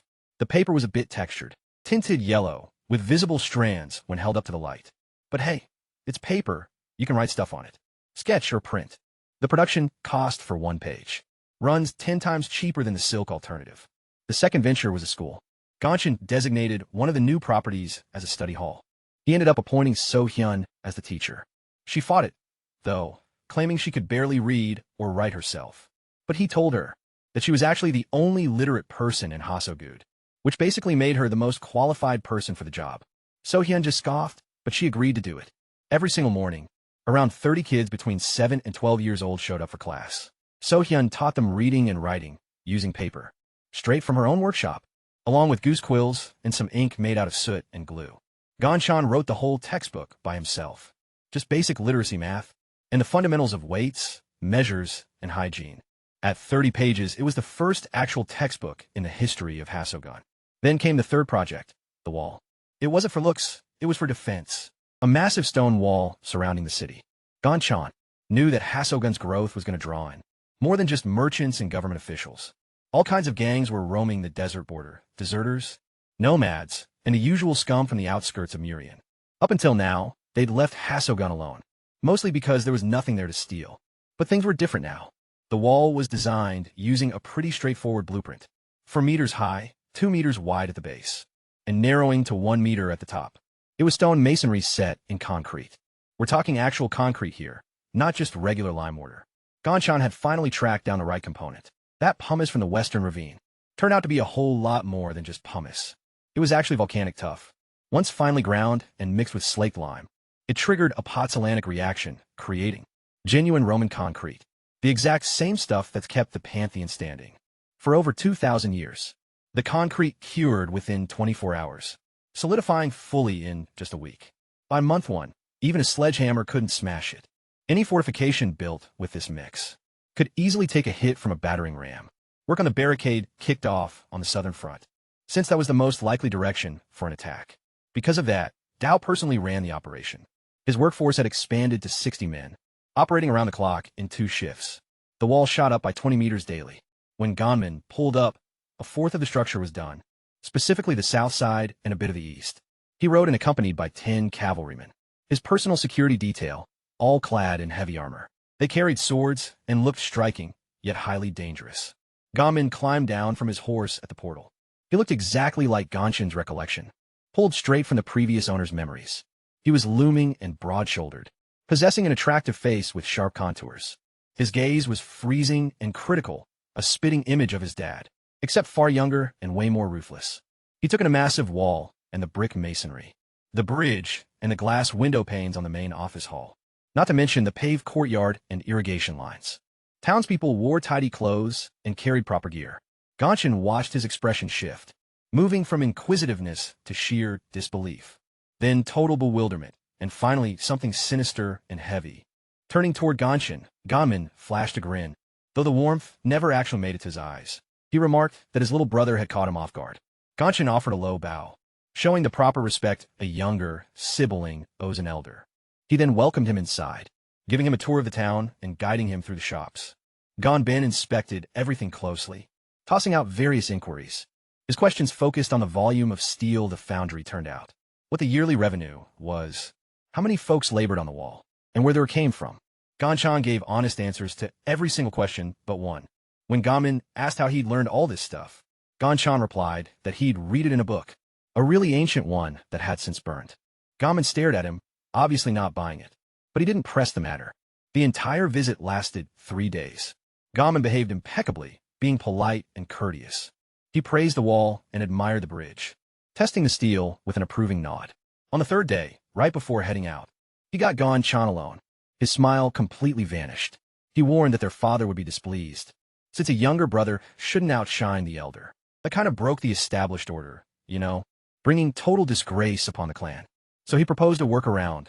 Ganshin would hand over the steel-making secrets to the clan, and the family would divide it up fairly. A win-win for everyone, right? Ganchan replied, but the technology belonged solely to Hasogun, not to the clan and not to the family, but to the people living and working right here. He wasn't going to pass it on. Gamin just stared at him for a long time, totally silent. Then he muttered that Ganchan was making a huge mistake, turned around, and walked away. An hour later, his troops cleared out of Hasogun. Ganchan stood atop the wall, watching them ride off, as columns of dust kicked up from under the hooves. So Hyun came and stood beside him, asking what his big brother had wanted. Ganchan said he'd asked him to share it all. She then asked what his answer was, and he told her he'd refused. So Hyun fell quiet for a second, and then she said that his big brother wasn't the type to ever back down. Ganchan nodded, knowing Gamin had left, absolutely furious, and that was just the start. Once Gamin was gone, Ganchan got 2 whole months of quiet. He knew it wasn't peace, just a breather. Gamin went to talk to his dad, and his father would ponder it. Duke no. Taehyun knew how to think slowly and heavily like a millstone. But once that millstone started turning, it totally crushed everything in its path. Ganchan used those 2 months with perfect precision. By the time winter kicked in, during the 2nd year, the wall was finished. The barrier was 4 meters high and 2 meters thick at the base, crafted from concrete on volcanic tuff, with 4 main gates, north, south, east, and west. Every single gate was made of oak logs and reinforced with steel bands. Right over the south gate, Ganchan ordered a gatehouse to be set up, standing 6 meters high, giving a 15-meter view of the desert. Sodal built that tower all by himself and put all his expertise into it. The walls were completely smooth, with arrow slits on every side, and an internal spiral staircase. Once the tower was done, Sodal headed up to the top and just stood there for half an hour, simply watching. Ganchan followed him up, asking why he was just standing there like that. Sodal told him that 6 months ago, he didn't even know how to lay a brick, and now he'd actually built a whole tower. Ganchan gave him a pat on the back. According to him, this was just the start. By then, the population had grown past 8,000. Displaced people kept flooding in, but it wasn't just starving peasants showing up anymore. Skilled craftsmen were arriving, like carpenters, weavers, and even a solitary healer. He was an old guy, half-blind with shaky hands. Yet he knew his herbs and how to pop a dislocated joint back in, not to mention sewing up a gash. Ganchan had him sit close by and talked with him for 3 hours straight. He questioned him about sicknesses and remedies, trying to grasp what local medicine actually understood. The physician knew quite a bit, yet missed the fundamentals. He didn't realize that injuries had to be cleaned, or that unwashed hands spread contamination around. He had no idea that boiling water kills off microbes. Ganchan explained it all to him gently, not like a master lecturing a pupil, but rather as one peer to another. Initially, the doctor listened with some doubt, then with close attention, and finally with real eagerness. Once Ganchan broke down the concept of alcohol, sterilization, the practitioner just froze. He probed and questioned further, begging him to go over it one more time. Then he remarked that if this was actually true, half of the fatalities from battle wounds worldwide had been completely pointless. Ganchan confirmed that it was indeed a fact. The physician's name was Oh Byung-go. Ganchan named him the head medical officer of the Asogun. He provided him with quarters, medical tools, and a stock of spirits crafted from fermented mash, purified through a rudimentary apparatus. Oh Byung-go got straight to work. He cleansed open lacerations with liquor, sterilized his implements in boiling water, and scrubbed his hands prior to checking every patient. Throughout that first month, he didn't lose a single casualty. Previously, 3 out of every 10 wounded men would die from sepsis, either from tissue decay or high fevers. Now nobody was dying. Old man Young Ho wandered through the town, looking kind of like a guy who just found out the world is actually round. Totally shocked, world turned upside down. Furious at how clueless he used to be, he preached to anyone who'd listen that folks really needed to wash up, boil their water, and keep dirty hands off open wounds. And people actually listened. They put more faith in the doc than in God himself. The doctor was well up in years. He knew how life worked. So if he told you to scrub your hands, well, you just had to do it. Baby mortality rates started dropping, bit by bit, but noticeably over the span of a year. Soo-heen noted down a 3-fold decrease. Out of 30 newborns, 28 survived, compared to 15 or 20 before. Ganchan read through the logbook and just sat there in absolute silence for a while. 28 out of 30 survived, meaning 2 needless deaths occurred. Tragedies that could have been avoided if he only possessed deeper knowledge, better equipment, and proper medication. He wasn't a medical doctor. He was a trained engineer. Yet he understood how antiseptics worked, along with sanitation, isolation protocols, and stuff like that. And that basic understanding saved a dozen kids who would have lost their lives otherwise. 12 children saved within a single year in one tiny town. He pictured the millions dying all over the continent, from illnesses easily managed with simple things like boiled water, and freshly washed hands. And he just couldn't shake that thought off. It consumed him, you know? Meanwhile, things were shifting rapidly. A message from his father made it through, right at the start of the first winter month. From Duke No Tae-hwan, called his fourth son back to the family estate. The letter felt cold and pretty formal. Show up in person within a couple of weeks. Regarding family inheritance stuff. Gonshin read through it and got the message. Gonmin let him know their father had made his choice. He kind of had to go. Saying no would basically mean rebelling against the head of the clan, and pulling something like that gives him a perfect excuse to strip his title of lord and take Hazegun away. He left So-hyun in charge of everything, handing her a whole list of things to do. For each day he'd be gone. Keep the construction moving, don't put out the furnaces, and don't close down the school. He put Sodalia in charge of supervising the build, and made Talsu the head of production. He asked Hona to keep an eye on things, you know? The old man just nodded and said he was on it. Gonchan just smirked, raising a hand. Traveling to the clan estate took about 4 days. He made the trek on horseback all by himself, without any guards, riding through Volsin along the Imperial Highway. The Duke's estate sat right on a hill, in the middle of Qinghai Province. It was a massive stone place with towers and walls, an old family castle built 5 generations back. As Gonchan rode into the courtyard, he could feel eyes on him. The servants, the guards. Everyone was watching. The fourth son had come home. He used to be nobody, but now rumors had gotten there first. Lord Hazegun, the man who actually manufactures steel.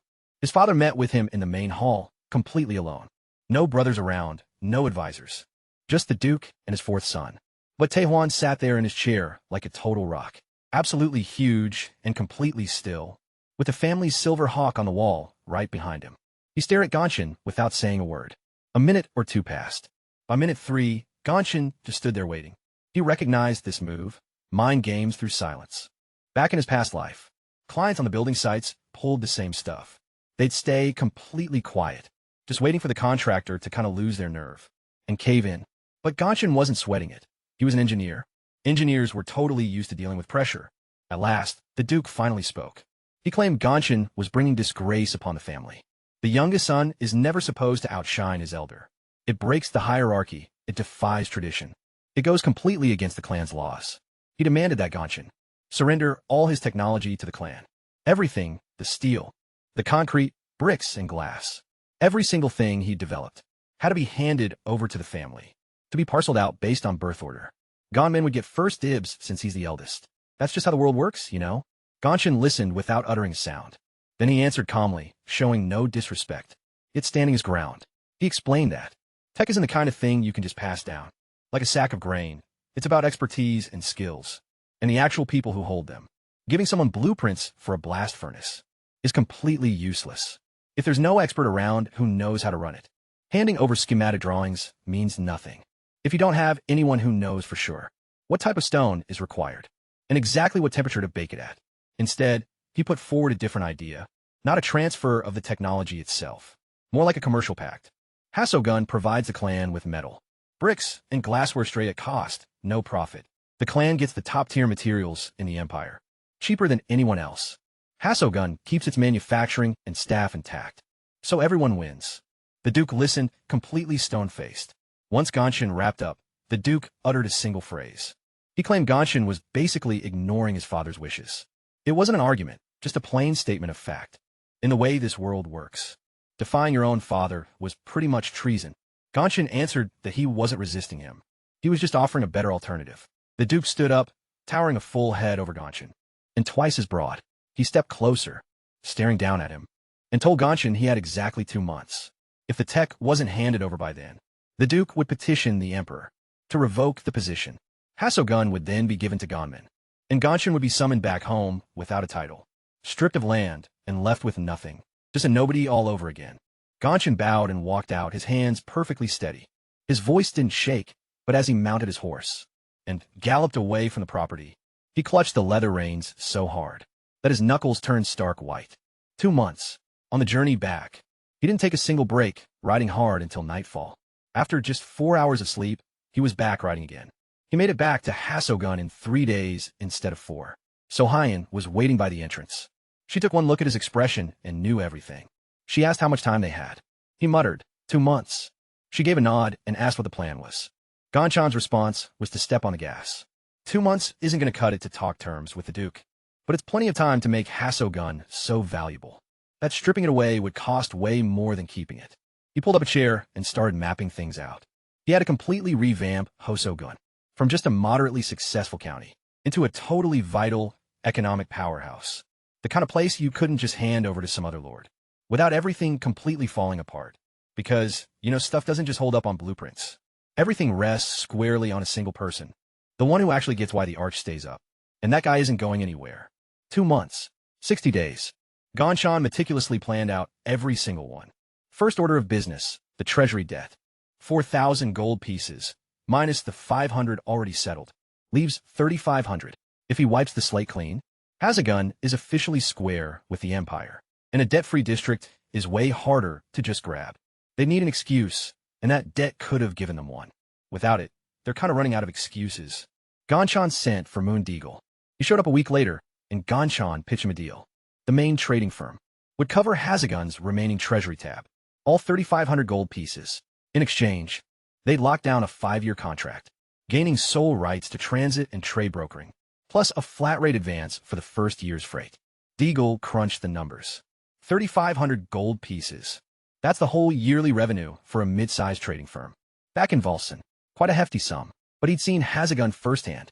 He'd seen the wall, the bridge, 10,000 folks, the steel and glass, the concrete and brick, the paper and grain. If in 5 years, Hasogun's output is at least double what it is right now, and it's clearly going to shoot up tenfold down the line. This deal is going to cover its own costs in just 2 years. The remaining 3 years will be straight-up profit. Deagle went along with it. A fortnight later, a wagon packed with gold headed off to the capital. The receipt for the clear debt arrived back a month later. Hasogun was finally in the clear. So, he unlogged a note in the ledger. Debt settled in full, along with the date, total, and origin. She drew a double underline right beneath it. Phase 2, building economic dependence. Ganchan stopped distributing merchandise solely through Taegu. Instead, he set up a new trading post right in Hasogun.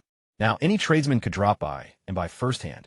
Steel hardware, bricks, shingles, paper, mortar, glass, and stuff like that. Every single item had a set price, consistent quality, and a solid guarantee. The concept of a guarantee was totally unheard of around here. Ganchan made sure to break it down for every buyer. If this breaks within half a year under normal conditions, we'll give you a fresh replacement for free. The local merchants were kind of skeptical at first, but then someone brought back a fractured sheet of glass. Ganchan swapped it out for a new one, no questions asked. Word about it spread like wildfire. Traders started pouring into Hasogun like flies to honey. It wasn't because the inventory was cheap, mind you, but because the Lord's promise was absolute. If he promised a replacement, he meant it. In an empire where cutthroat dishonesty was just business as usual, this approach changed everything.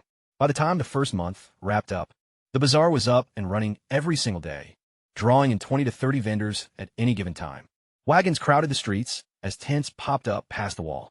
Ganchan brought in uniform weights and measurements. A single Hasogun pound is exactly 450 grams. A single Hasogun cubit is precisely 50 centimeters. Every scale in town was adjusted to a master copy, kept inside the main headquarters. The traders were pretty furious at first. They were used to every town having its own units. Over in Vol, a pound is 400 grams. In Shanghai, it's 420. And in the capital, 450. Those differences made it easy to scam people, buying items with a heavier pound and selling them with a lighter one. Ganchan put a stop to that kind of stuff. In Hasogun, 1 pound is a pound everywhere. Always for everyone. The merchants rioted for a week, but then they realized the standard isn't a restriction. A standard means trust. When you know a Hasogun pound never changes, you're able to plan and calculate. Without the fear of getting ripped off, business in Hasogun grew smoother and way more predictable than anywhere else in the empire. And the vendors really respected that. The third objective, the inhabitants. Ganchan recognized that they needed a bigger crowd. 10,000 is fine, but it's just not enough. He required a real city, not some village. He dispatched envoys to the nearby regions. The message they carried was simple. Hasogun welcomes anyone. Places to live, employment, and security. Every craftsman gets a shop and gear for a full year, totally free. In return, 20% of what they make goes to the town. Once the year is up, the workspace is entirely theirs. Deals like this were unheard of in the Empire. Craftsmen usually paid corporations just to work, and they paid noblemen just to exist. They paid their taxes to the treasury, but they got a workshop and tools here for free. Steel ones, blacksmiths, potters, and weavers all came, along with leather workers and bricklayers, carpenters, and even a single jeweler. Within 2 months, the population hit 12,000. Hasselgun wasn't just a village anymore. It became a city. The fourth task, information. Gonshin put out the very first issue of the newspaper. Well, no, not a newspaper. A weekly, single-page bulletin, printed on paper, made right there. The content was pretty simple. Commodity prices in Hasselgun, job openings, market day schedules, and news. Like a new house being built or a workshop opening up, or that the school was enrolling students. The bulletin was given out through merchants. Each of them got 10 copies for free. They brought them back to their hometowns and showed them around to their acquaintances. A month later, the Hasselgun bulletin was being read in Volsen. 2 months later, it reached Shanghai. It was basically an ad, the most primitive kind of marketing, but in a world where news spread. Strictly through rumors, even a single-page flyer with exact data was a powerful weapon. Any merchant who read that. A steel blade was 10 silver coins in Hasselgun, but went for 25 in the capital, thought the exact same thing. We've got to go to Hasselgun. The fifth task, the most classified one, gunpowder. Gunshan started his work on the down low, in an isolated workshop outside the city limits, right at the base of the western hill, well away from any residential areas. He had one helper, a quiet young guy, a former drifter named Chue Mugon. Tulsa knew, Sohyan knew, no one else did. And then those saltpeter. 3 bags of diga, on top of whatever they scraped from the latrines. Nitrate develops as organic matter decays, alongside some alkali. Gonshan collected leachate soil beneath old trees. He rinsed it, then boiled it down, yielding rough crystals packed with impurities. But it was real saltpeter, and sulfur was next. Bright yellow crystals inside the western ravine's cracks. He'd actually spotted them during week 1. Gathering them was easy. Refining them was the hard part. He processed the sulfur, using a basic distillation setup. He torched it and caught the vapors on a chilled surface. Pure, vibrant yellow crystals. He had timber coal, too. Charcoal pulled from those very same pits. The blend was pretty basic, 75 parts saltpeter, 15 parts charcoal, and 10 parts sulfur. Crush each ingredient into a superfine powder, blend, and damp it. Turn to grains, then dry. He prepped that initial batch entirely by hand, using a stone mortar, incredibly thoroughly and carefully. Chui Muhuan hovered nearby, watching with deep suspicion. He had no clue what it was. Gonshin claimed it was just a new type of signal flare. A bit of a half-truth. He ran the first test that night, dumping a fist-sized pile of powder onto a boulder. He guided Muhuan behind some cover and sparked it using a long fuse. A blinding flash, a blast, and a thick plume of smoke. The stone holding the gunpowder cracked clean down the middle. Muhuan hit the dirt, shielding his head with his arms before scrambling back up. He stared at the shattered boulder, at the rising smoke, then at Gonshin. With eyes wide with shock, he asked what that was. Gonshin replied, "It's a power that's going to reshape the world." And that Mugon wouldn't breathe a word about what he'd seen. Not a soul, ever. Mugon gave a nod. He was just one of those guys who knew how to keep his mouth shut. That's exactly why Gonshin picked him. The gunpowder actually worked, you know? The formula was spot on. The way it was granulated made sure it burned evenly. It packed enough punch, so now they just needed a weapon. But that was going to be the next step. First, he had to deal with his dad's upcoming visit. 2 months had flown by, and not a single letter had arrived. Instead of some note, the Duke himself showed up. Well, no, it was actually Duke Gonmin. He brought along a squad of 50 riders, plus a paper signed directly by the Duke, stamped with the clan's official seal, an order, stripping control of Hazagun away from Gonshin, and handing it over to Gonmin. The official excuse? The younger son's failure to properly run the region, in a way that served the family's interests. Gonmin just stood by the gate, smirking. Backing him up were 50 swordsmen, the elite fighters of Shanghai, real pros. Meanwhile, the guys defending Hassogun were just farmers holding hoes. Gonshan stood up on the wall, peering down. So Hyun was right by his side, while Tae-Soo stood behind them, gripping a solid steel hammer. Han was there too, one hand free and a blade tucked in his belt. So Dao stood nearby with about a dozen builders. The whole crowd had gathered, and everyone was just waiting. Gongshan stared down at Gongmin. taking in his riders and that paper in his hand. Then he looked over at So-hyun and asked her to fetch the receipt, showing the debt was paid off, along with the commercial deals and the latest census. So-hyun brought them out just a minute later. She had everything lined up since she knew this day was kind of inevitable. Gon-chan headed straight down to the gate. He swung it open and stepped outside to face his brother all alone. Gon-min passed the document over to him. Gon-chan took it and looked it over, before pulling out his own paperwork. A receipt showing the debt was fully paid off. 37 trade deals with merchants across 12 different cities. The latest census counting 12,000 residents. And the annual tax report for Hasselgun's revenue. 1,200 pieces of gold, 6 times more than what they made a year ago. Then came the final paper, a petition, signed by every single head of household in Hasselgun. 3,000 signatures and ink fingerprints altogether.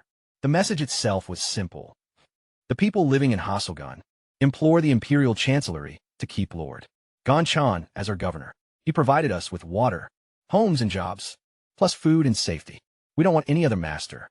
As Gon-min read through the appeal, his face went completely numb. Sure, that decree from the Duke authorized him to take control of Hasselgun, but a formal protest from 12,000 citizens, addressed straight to the Imperial Chancellery, was going to turn this into a massive scandal. If he used brute force against the public's wishes, it would trigger an uprising. And not his own uprising, mind you, an actual revolt by the very populace he was supposed to be bringing to heel. The Emperor really doesn't care for rebellions, and he despises aristocratic houses that provoke them. Even more, Gon-chan just stood there peacefully. He didn't make threats, nor did he raise his voice. He simply held onto the documents. Gon-min stared back at him, then at the rampart behind him, and finally at the crowd gathered up on the wall. Farmers, craftsmen, women, and children. Every single one of them was looking down without a word. Gon-min ground his teeth together, pulled his mount around, and his unit retreated as all 50 horsemen rode away, following the pathway Gon-chan had cleared. Over the structure Gon-chan had constructed, passing the crops Gon-chan had planted, So-hyun took her place by his side. She mentioned she'd gotten the appeal ready a week back, just in case Gon-chan glanced her way. He questioned how she figured Gon-min would show up with an official order, instead of just a note.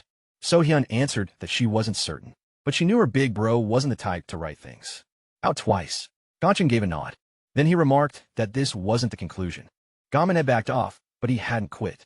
He'd either come back or figure out another angle. So-hyun nodded along, fully aware of that too.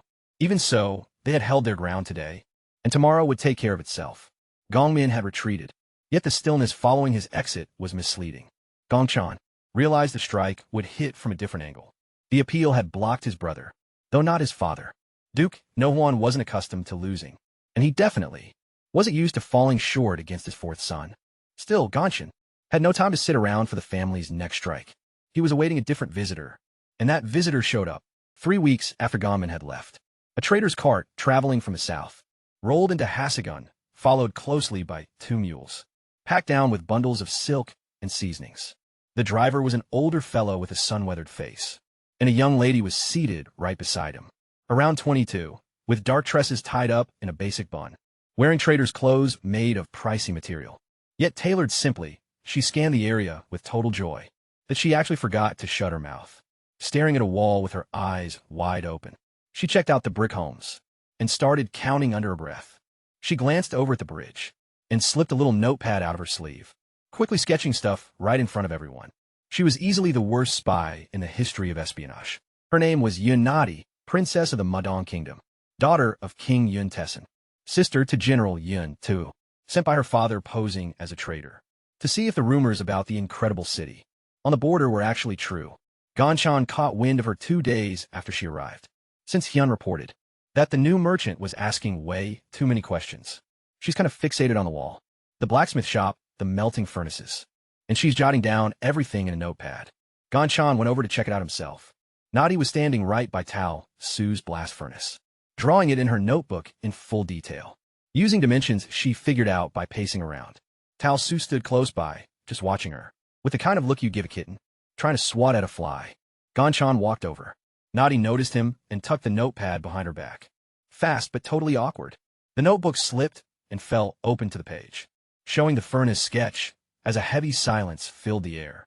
Nadi scooped up the notebook, clutched it to her chest, and stared at Gon-chan. Gon-chan looked back at her, already knowing her deal. That Myron accent smooth hands without any calluses, and the proper posture of someone, going to be raised to sit up straight. Since childhood, not to mention the costly fabric. Just a silk-wearing spy carrying around notebook. He mentioned that if she wanted to sketch the furnace, she needed to step closer, since from way back there, the proportions would just turn out wrong. Natty blinked in surprise, then cautiously walked over, and finally started drawing. Falsu just shook his head and got back to work. And so, a pretty strange coexistence began. Nari roamed around the city, writing down everything she saw. Ganshan knew that she was totally aware of that, and he knew that she knew that. He knew what she was up to. Yet, both acted like absolutely nothing was going on. She played the merchant, while he acted like a welcoming lord. Ganshan didn't drive her away for a couple of reasons. First off, whatever info she could collect was kinda useless. Without any context. I mean, blueprints for a blast furnace are worthless. If you have no idea what, or to feed it, what exact temperature to smelt it at, how you're supposed to blast air through it, or even how to tell high-quality cast iron apart from a botched batch. Falsu was well aware that Ganshan knew. The notebook didn't hold those secrets. The second reason was purely strategic. Muron was a military state sitting across the desert, boasting 20,000 cavalry, a warmongering king, and a highly ambitious general. Sooner or later, they're going to look at Hasagun and see a prime target. Ganshan preferred that they initially saw a major trading opportunity, and Nari was the perfect pipeline. Through her, he could feed Miriam exactly what he wanted them to see, while keeping the important stuff carefully hidden away. That's precisely why he let her see the walls, the bricks, the grand bridge, and even the glassworks, while completely obscuring that specific workshop, tucked behind the western hill, where Chu Muhan was quietly grinding down saltpeter. As it turned out, Nari wasn't just a terrible spy. Plus, she was a great conversationalist, too. She was quite bright, highly educated by Murian standards. She was bilingual, knew her history, and was well-versed in math. And she was genuinely thrilled by everything she saw. It wasn't just an act. Ganshan could easily spot the difference between faked interest and actual, pure delight. Nari was totally captivated.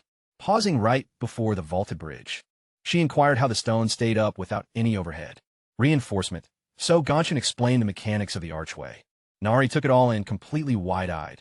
Then she mentioned that back in Murian, the bridges were made of wood, and just got swept away every single spring.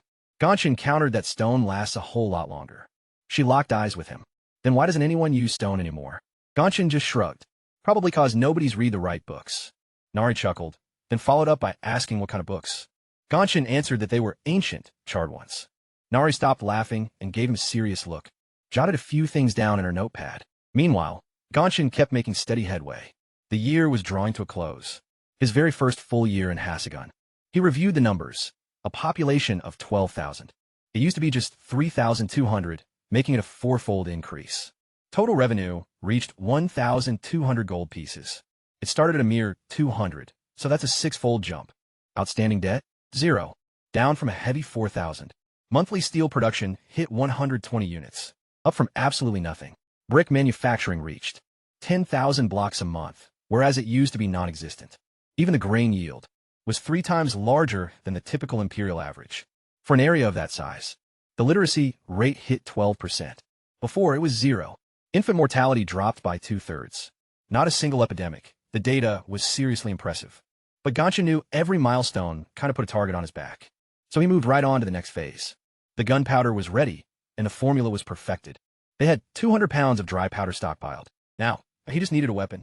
Ganshan spent 3 whole nights studying blueprints. A musket, specifically the most basic matchlock musket. A cast steel barrel with a barrel length of 80 centimeters and a 20mm caliber. A matchlock mechanism paired with a wooden stock. The concept is pretty simple. You pour the gunpowder down the barrel, then place a lead or stone bullet right on top. Next, you pack it down tight with a ramrod. Once the fuse is lit, pulling the trigger lowers the burning cord straight into the touch hole. The powder catches fire, and the bullet takes off. It has an effective range of 150 meters. Even the finest bow in the Empire only reaches 100 meters. And an average fire mage has a range of about 80. A musket fires farther than any bow, and outdistances a mage, but distance isn't even the main thing. The biggest advantage is how fast you can learn it. Becoming an archer requires 5 long years of training. It takes up to 15 years, plus raw, natural talent to become a fire mage.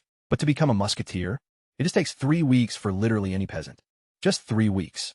Gonshin brought the design plans over to Thalsu. The blacksmith just stared at them for a long time. He already knew about the gunpowder stuff, since Gonshin had shown him the demonstration a month back. Thalsa hadn't slept a wink for 2 days after that. He just paced around the forge, talking to himself. Finally, he approached Gonshin and told him he got it. Gunpowder is basically fire magic without the wizard. Gonshin nodded in total agreement. Thalsu grabbed the musket schematics and headed straight to the forge. It took a week to cast the first barrel. The process was kind of tricky. First, you shape a wax model of the barrel, then pack a clay mold all around it. Bake the mold, and the wax melts right out. That leaves a hollow space to pour in molten steel, then let it cool. Crack open the mold and pull the barrel out. But solid, just full of air bubbles. Shooting with a piece like that is way too risky. It'll blow up. Thalsa scrapped it and tried again. The second barrel had fewer air pockets, but they were still there, so Thalsa tossed it. Same defects on the third, then the fourth, then the fifth and sixth. Thalsu just wouldn't quit. He tweaked the pouring temperature, the thickness of the outer clay walls, and the cooling time. On the 7th try, the barrel finally came out perfect. No more flaws. The metal walls were totally smooth. The inner bore was dead straight. Thalsu inspected it from every angle. He blew down the pipe and checked the inside. He gave it a tap, and it rang perfectly clear. Proud of his work, he showed it to Gonshin. Gonshin looked it over, feeling its weight. Pretty hefty, around 4 kilograms for a single barrel. But it's built solid. They held the first live test behind the western hill. It was late at night. Gonshin, Thalsu, and Mugon.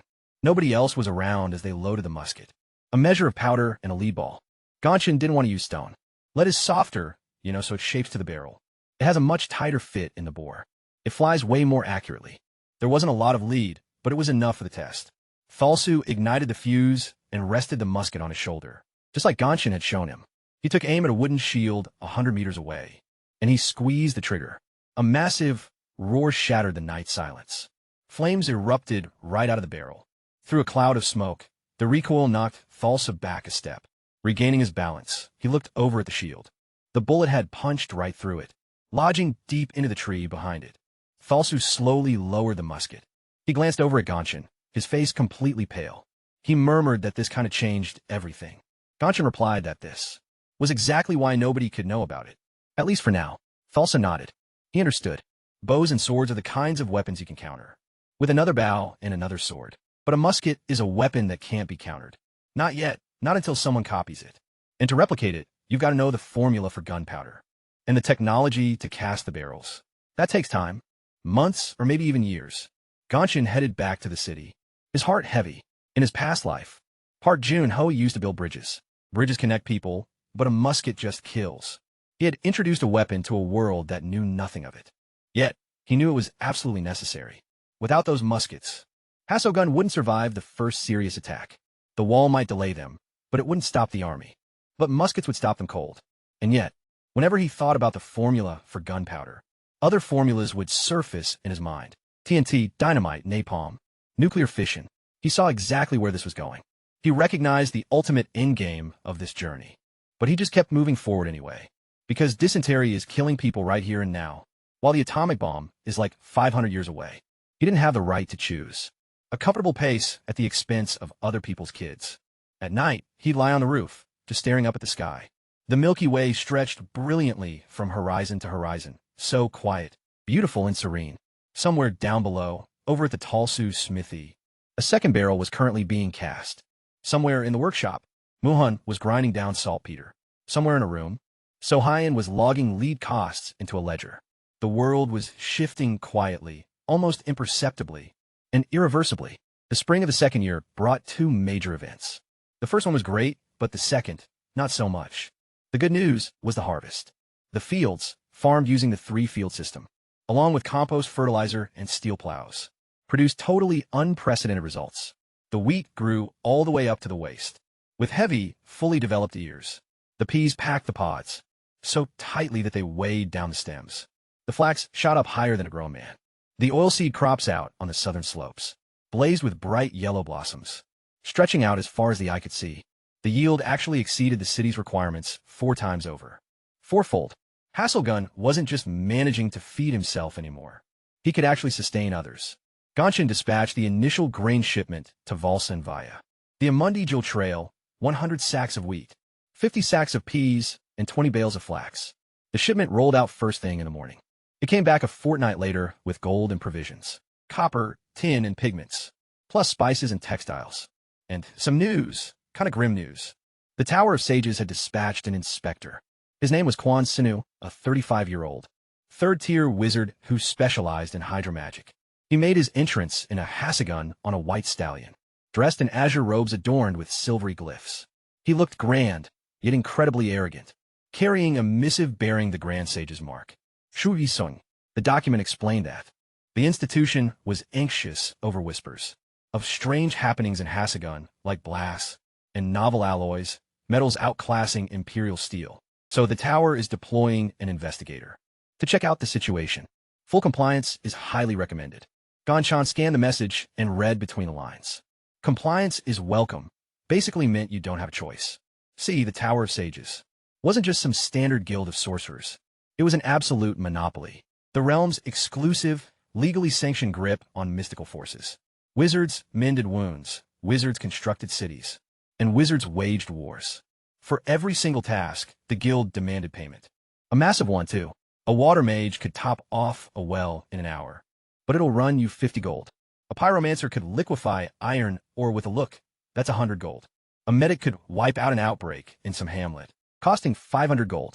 The realm relied completely on the tower, and the tower thrived on that very reliance. Yet here was this kid out in the wastes, digging wells, without hydromagic, refining metals without pyromancy, and beating sickness with boiled water, no medic required. On top of that, he did it way cheaper, like hundreds of times cheaper. Quan Sunu trotted into the settlement and pulled up at the plaza. He scanned his surroundings, his expression staying totally blank. Yet Ganshan saw him gripping the reins a bit tighter. The sorcerer spotted glass windows, brick masonry and aqueducts, paved roads, and stuff like that had all been constructed without utilizing a single speck of mana. Ganshan welcomed him inside the main headquarters and served some tea. Quan Sino took a seat and just stayed quiet for quite a while. Eventually, he spoke up. He cut straight to the point, way more than Ganshan anticipated. He explained that the tower wasn't trying to be an enemy. The Order simply wanted to comprehend exactly how Lord Hasaguna pulled off things that usually require sorcery, but without any magic at all. This is a pretty critical matter. If the solution doesn't threaten global stability, the tower won't get involved. But if it's hazardous, we're going to have to step in. Ganshan listened closely, then gave a guarded response. He clarified that he avoids magic simply because he lacks mana. It's common knowledge that he relies on intellect instead. The physical principles that govern reality for everyone. Water flows downward and fire melts down solid rock. An arch supports a heavy load. That isn't wizardry. It's just basic observation. Quan Sino stared back at him for a long moment, his gaze remaining icy. He countered that observing things isn't really a real explanation. How is it that the Duke's fourth child, someone everyone viewed as a total lost cause his whole life, suddenly understands concepts that the Tower scholars, with over 10 centuries of heritage, haven't figured out? Ganshan countered that the Tower's academics focus on mana, whereas he analyzes physical matter. They're separate fields, not conflicting ones. Quan Suno cocked an eyebrow at that. He questioned where he'd managed to learn all this. Ganshan looked him right in the eyes. From a book, a kind of ancient one. It burned, but the mage didn't even smile.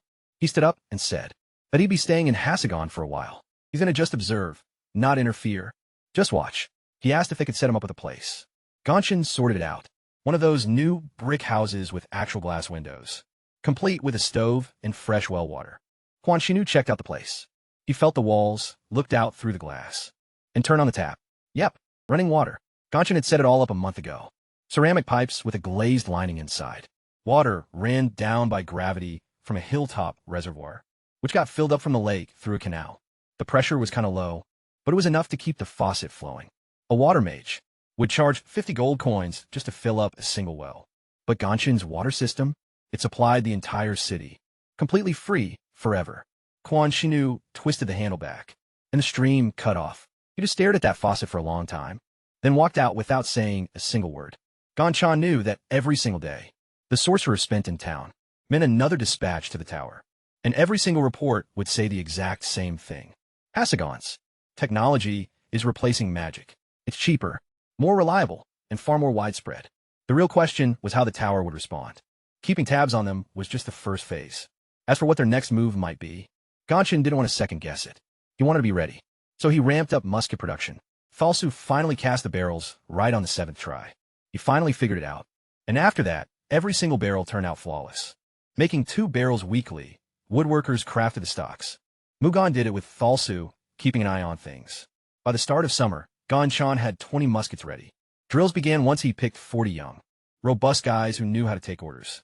They weren't fighters, they were farmers, hunters, and fishermen, just regular folks who could hold their ground and do what they were told. Practice went down right behind the western hill, way out of town, far from Kwan's son, and far from Nari, who was still roaming the streets with her notepad. Ganchan ran the training sessions himself. Form up, load weapons. Take aim, fire. Reload, back in formation. Load 'em up again, shoot again. For hours daily during that first week. The loud blast kind of spooked them at first. They'd flinch right off the triggers, blinking hard whenever a shot went off. But by week 2, they'd pretty much grown accustomed to it. Come the 3rd week, they actually started hitting the mark. A basic wooden barricade set 100 meters out.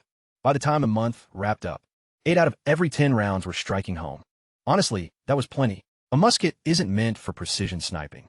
It's designed for massive volley fire. When 40 men shoot simultaneously, even if half of them miss completely, putting 20 slugs right into an oncoming line of horsemen guarantees 20 down mounts. Losing 20 horses throws their whole formation into utter chaos. And chaos in their ranks spells absolute victory. Ganchan split his 40 riflemen into a couple of lines.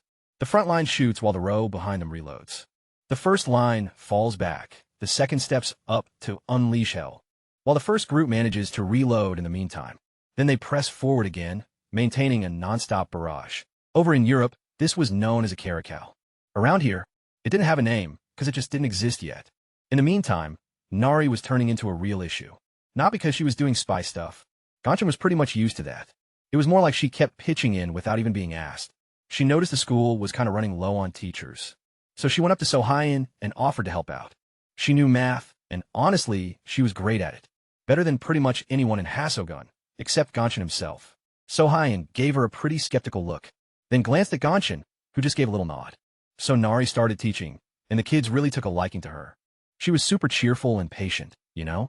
She could break down tough topics using really basic words. She'd even sketch goofy pictures on the blackboard, just to help the kids memorize all the numbers. Within just a month, she knew the name of every single kid in the building. Ganchan kept an eye on things, feeling a bit uneasy. Nari was, after all, a spy from an enemy nation.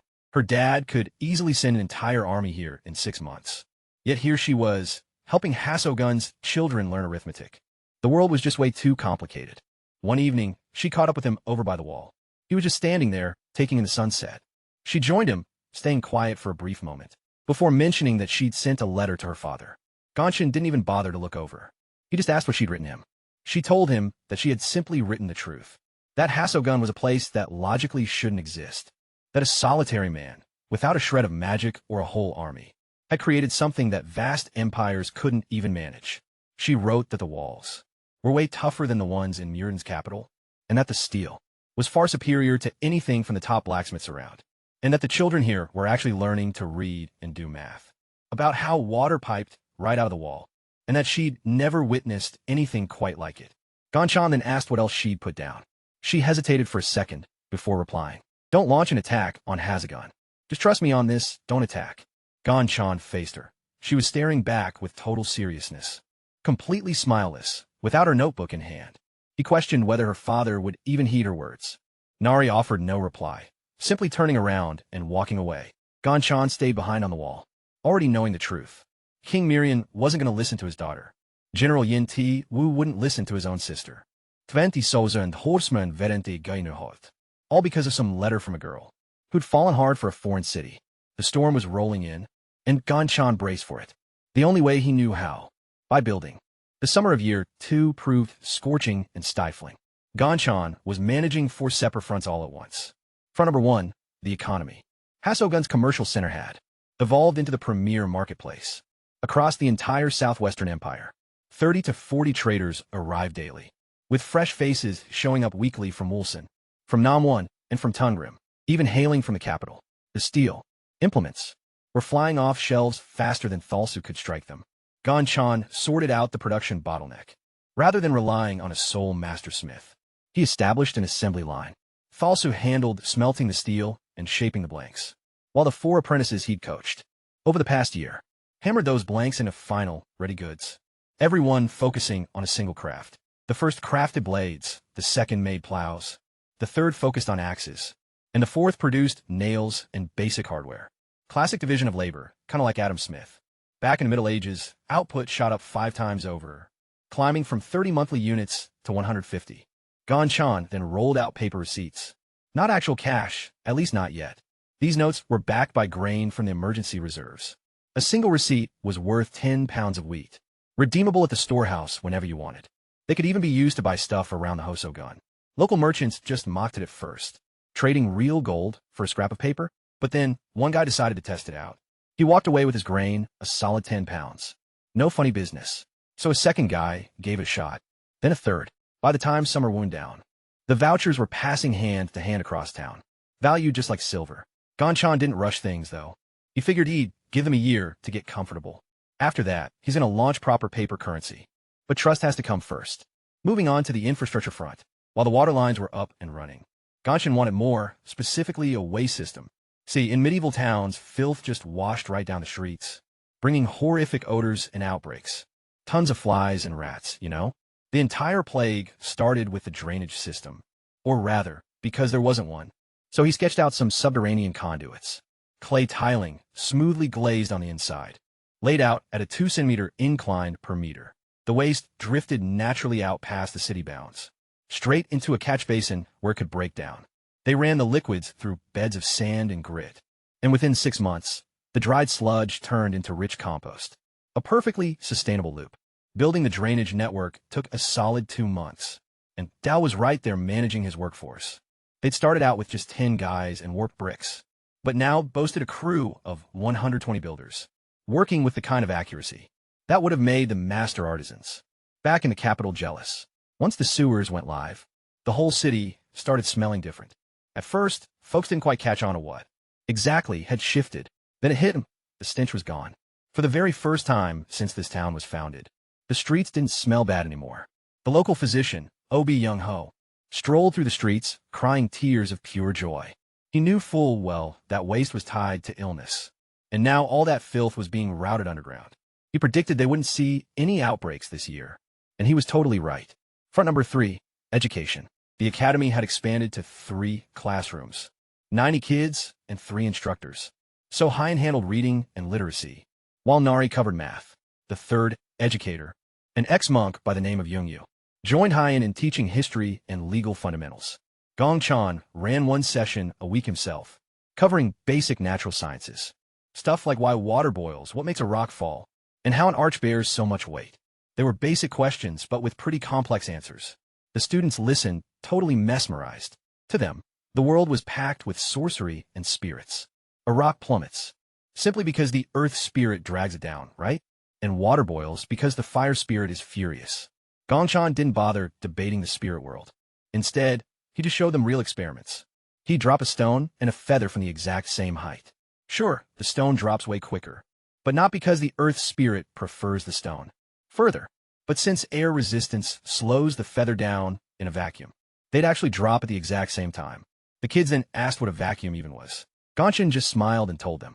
That's kind of what the next lesson is for. See, he wasn't just building a town. He was shaping an entire generation. Folks who, in 10 years, would view the world differently. Not looking through the lens of magic and spirits, but understanding cause and effect, leaning on observation and experimentation, relying on data and concrete facts. This mattered way more than steel, more than gunpowder, and way more than defensive walls.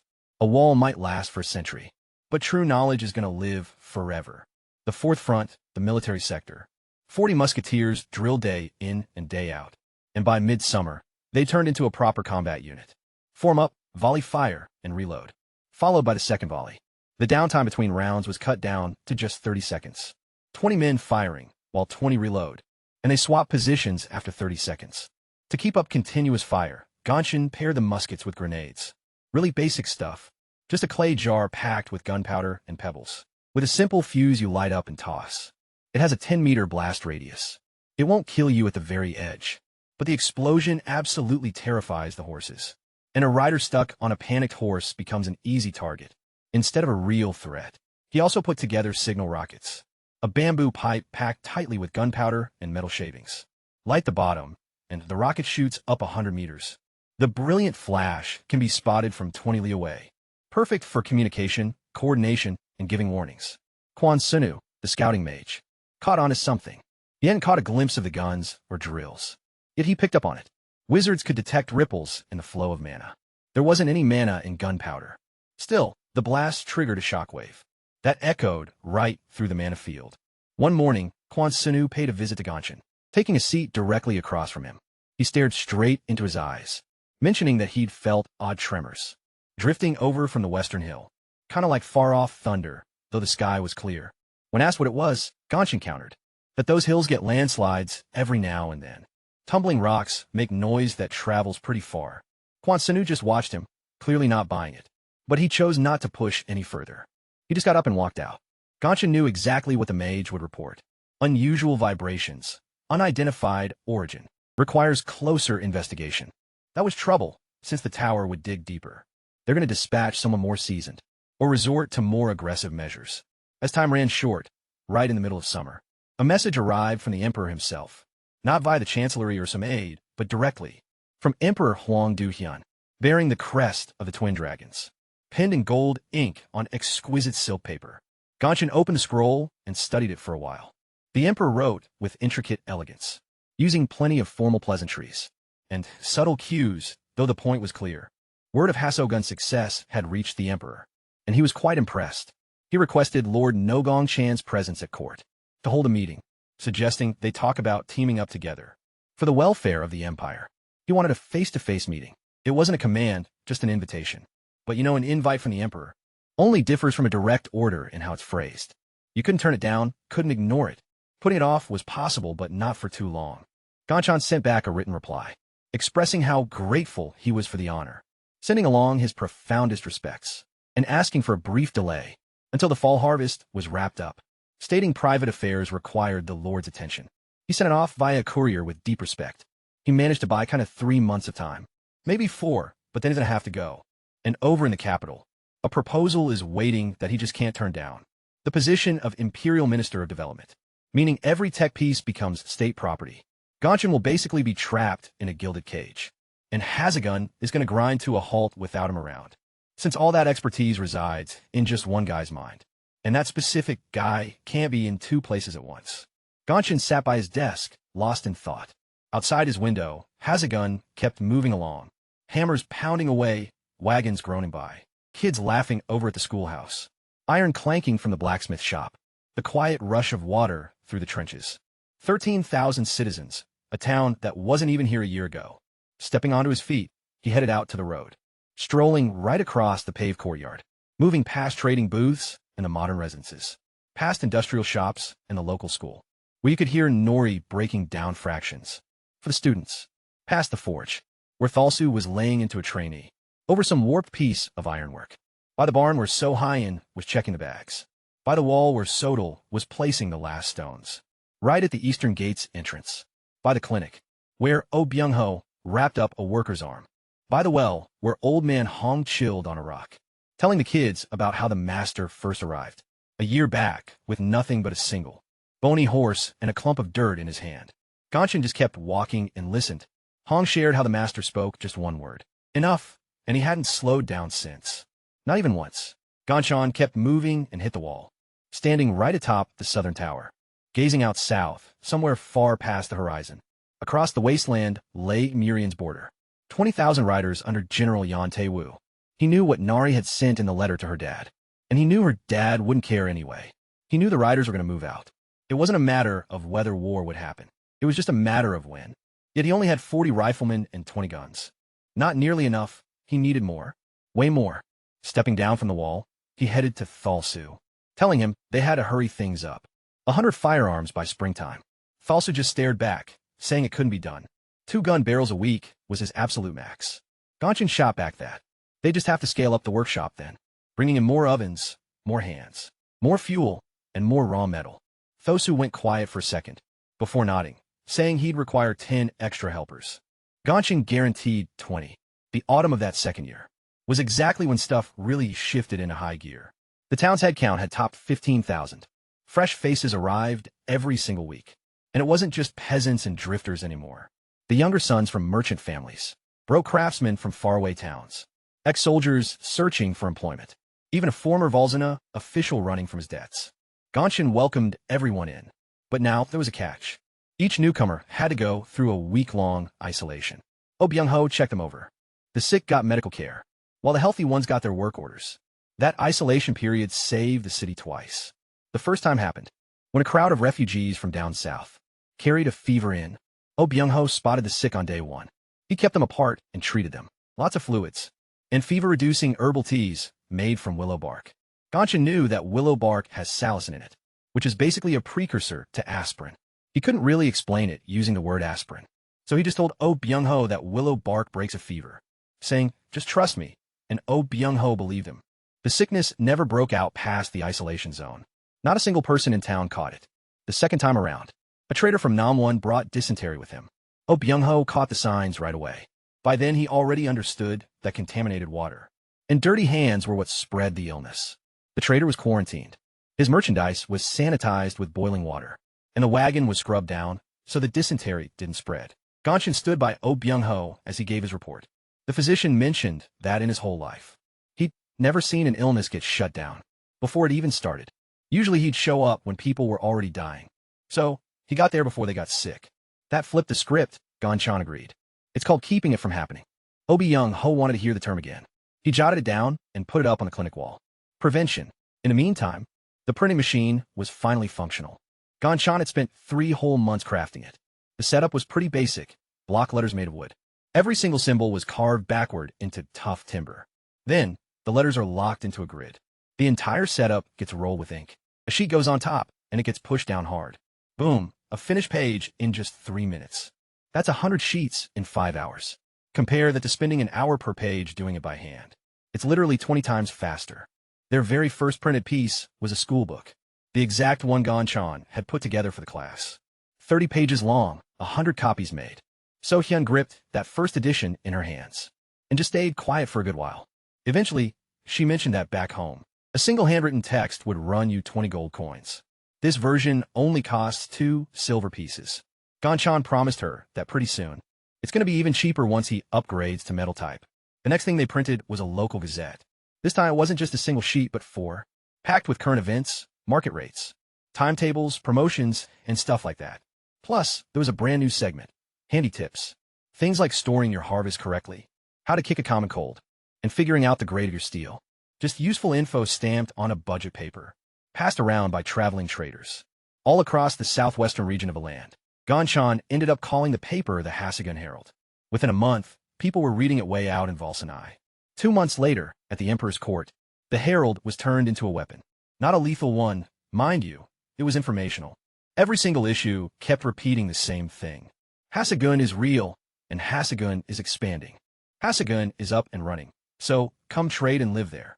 In a world where the nobility held a total monopoly on info, getting a free newsletter with solid facts was a game-changer on par with inventing gunpowder. Honestly, maybe even bigger, and Gonshin knew it. Back in his past life, Park Junho had witnessed how the internet reshaped the world. The printing press was basically this world's internet. Super primitive, sure, but it did the trick. Right around mid-autumn, the very thing Gonshin had been anticipating and dreading went down. A desert gang ambushed a merchant caravan. Just 20 li from Hasagun, 60 riders in all. They were nomads from the fringes of Murian. Moon Daegil's caravan had 10 wagons loaded with merchandise, plus a security detail of 20 men armed with swords and spears. Against 60 horsemen, though, they stood no chance.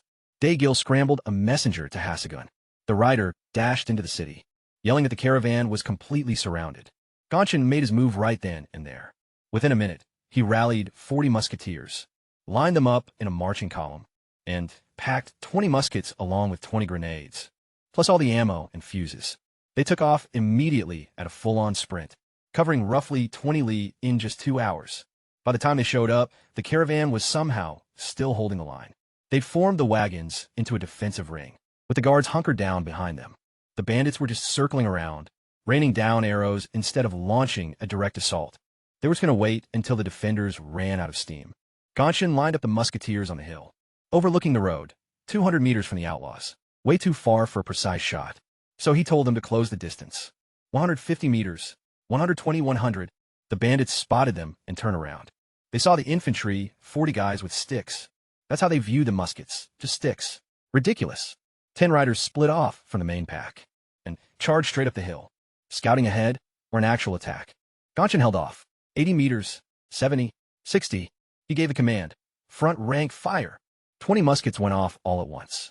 A massive roar thundered across the desert. Smoke covered the hill. 10 horsemen, 60 meters away, meeting 20 bullets. 7 riders dropped. 3 mounts went down. 2 of the horsemen survived, but their horses reared up and bucked them off. The remaining 50 bandits completely froze. They had no idea what just happened. Just thunder and smoke. And 7 of their buddies lying on the dirt. Gonshin didn't give them time to think, though.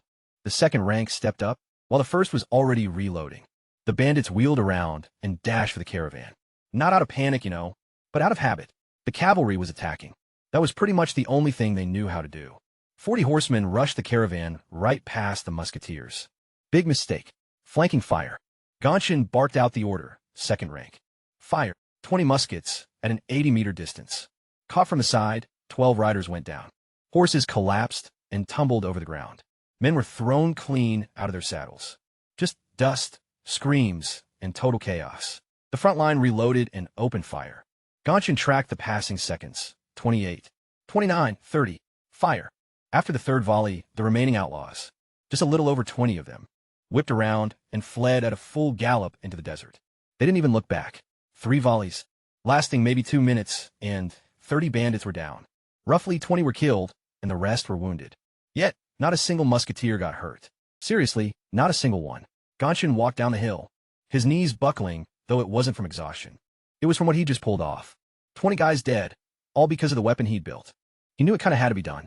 Otherwise, the caravan would have been wiped out, the guards butchered, and Degile killed or captured. All their goods plundered. Even so, 20 men were dead from bullets he had engineered, from the gunpowder he had blended, and from the muskets he had crafted. He walked over to the caravan. Degile stood by the wagon, looking pale. He stared at the hillside where the bodies lay, then turned to Gonzal, and then at the musketeers marching down in tight formation. He asked what that stuff was. Gonzal simply replied that it was the future. Degile fell completely silent.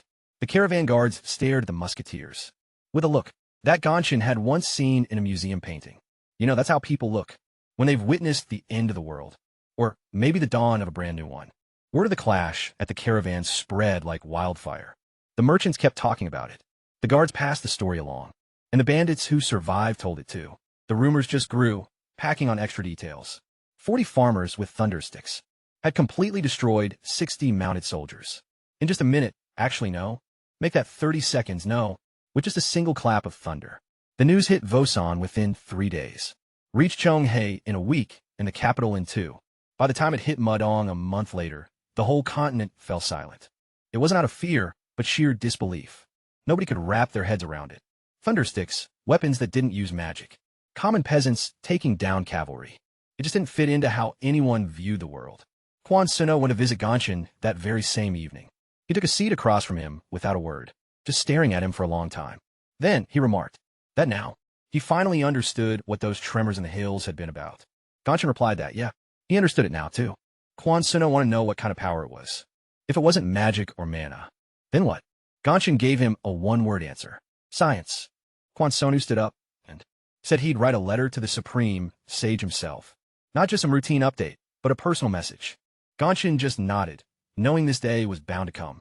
The whole world had learned about muskets. But they'd find out pretty soon. The cards were officially on the table.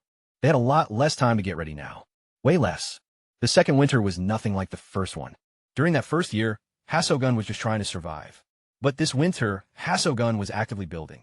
Their resources were more than plenty. The storehouses were packed, firewood was piled high. Coal had been brought in, and meat was already smoked. With the fish all salted, the town was set for the winter. And the freezing weather didn't scare it at all. Brick homes equipped with stoves and tiled roofs trapped the warmth inside, and the sewers worked fine. The water lines didn't freeze up, since they were placed way beneath the frost line. Gonshin had figured this out through tough experience. Back during that initial winter, when the wooden drains just ruptured from frost. Now, those conduits were deeply buried underground. Totally solid. Gonshin didn't idle around. He kicked off 2 tasks, destined to shape Hasegan's path ahead. For the coming years, the first undertaking? A steam engine. Well, not quite. Not an actual steam engine, at least not yet. Just a preliminary model to start. A basic concept to prove the principle works. Locked inside Park Junho's head was the blueprint for the most basic steam engine. Boiler, cylinder, piston, connecting rod, and a flywheel. Vapor from the boiler pushes against the piston, forcing the piston into motion. Then the connecting rod shifts that movement to the shaft. The shaft spins around, and that's the whole deal. It's simple on paper, but incredibly tough to actually build. He required a tightly sealed steel cylinder, boasting a perfectly smooth inside surface. In an era where top smiths crafted everything by eye, millimeter-accurate precision was kind of like a fairy tale. Thalsa took in a breakdown and turned pretty somber. He got the core concept. He'd seen steam pop the top right off a boiling pot before. But crafting a cylinder with a snug-fitting piston, that wouldn't let any vapor leak out? Yeah, that was a whole different ballpark. Gonchan didn't press the matter, though. He reassured Thal Su that this wasn't a 1-month job, or even a 6-month thing. It was going to take a whole year. Maybe 2. The first order of business was figuring out how to turn steel. They needed a lathe, just the most basic kind. Gonshin drew up a quick sketch of the machine. A wooden frame, a steel shaft, a foot pedal drive, and a hardened steel blade. The metal spins while the blade shaves off pieces, creating a perfectly smooth, precise, cylindrical shape. Thoshu put the lathe together in 3 weeks. Those initial parts were kind of rough. The shaft would wobble, making it spin unevenly. The blade shook, but with every single piece. Things got better. A month down the road, Thalsa was shaping steel cylinders like a pro, keeping a clearance of just 0.5 millimeter. Now, a steam engine requires a 1/4 millimeter, but the improvement was clear as day. Project number 2, defense strategy. Following the clash at the Gonshin caravan, he figured out that muskets were pretty good, but just not enough. 40 musketeers held off 60 bandits. But against Muron's 20,000 cavalrymen, they're going to need something else. More firearms, more gunpowder, and stuff like that. Specifically, fortifications. Fortifications right out in the field, which will turn the cavalry's big edge into their doom. Horse soldiers thrive out in open terrain, leveraging speed, mass, and sheer impact. Foot soldiers just can't withstand a head-on cavalry charge. But if those infantrymen stand behind barricades, the riders lose their momentum and all that impact. They just end up as massive, slow-moving targets. Gonshin went over the map carefully. The sole path leading from Mudong to Hasegan went straight through the dry pass, a tight canyon tucked between 2 rocky ridges. It's only 300 meters wide at its narrowest point, and roughly 2 li long, the perfect defensive spot. He personally rode out to the pass, spent a couple of days taking measurements, drawing sketches, and running the numbers. Came back with a strategy. Earthen fortifications right at the gorge exit, laid out in 3 semicircular lines. The initial line is a ditch, 2 meters deep and 3 meters across, with sharpened stakes at the bottom. No horse is going to clear a jump like that. They'll just plunge right in. The next line is an earthen rampart, standing 1.5 meters tall. Positioned right behind it are the riflemen and musketeers. The third line serves as a backup position, stocked with grenades and fresh reinforcements. There are retreat pathways running between these lines. They zigzag, so cavalry won't ever break through, though infantry might. He went ahead and showed the blueprint to So-hyun.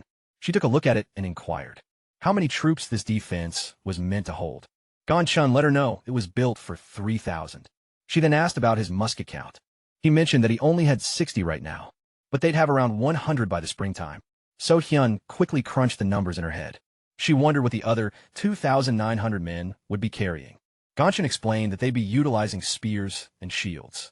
They do have steel, you know. Sure, a steel-tipped spear is still no match for a musket, but when protected by a moat and a rampart, a spearman can totally hold his ground. So-hyun gave a nod, and then she asked when he anticipated the assault would happen. Gonshin hesitated, since he wasn't completely sure. But looking at how everything's playing out, Mu Dion had already caught wind of the muskets, and General Yang Taeyu had been given the update. He's going to be getting ready, rallying his forces, and mapping out strategies. Mounted troops don't ride through the desert during wintertime, so it's got to be spring, either late spring or early summer, right when the desert greenery is able to offer forage for the horses. He figured they had 5 or 6 months left, and so Hyun jotted it down.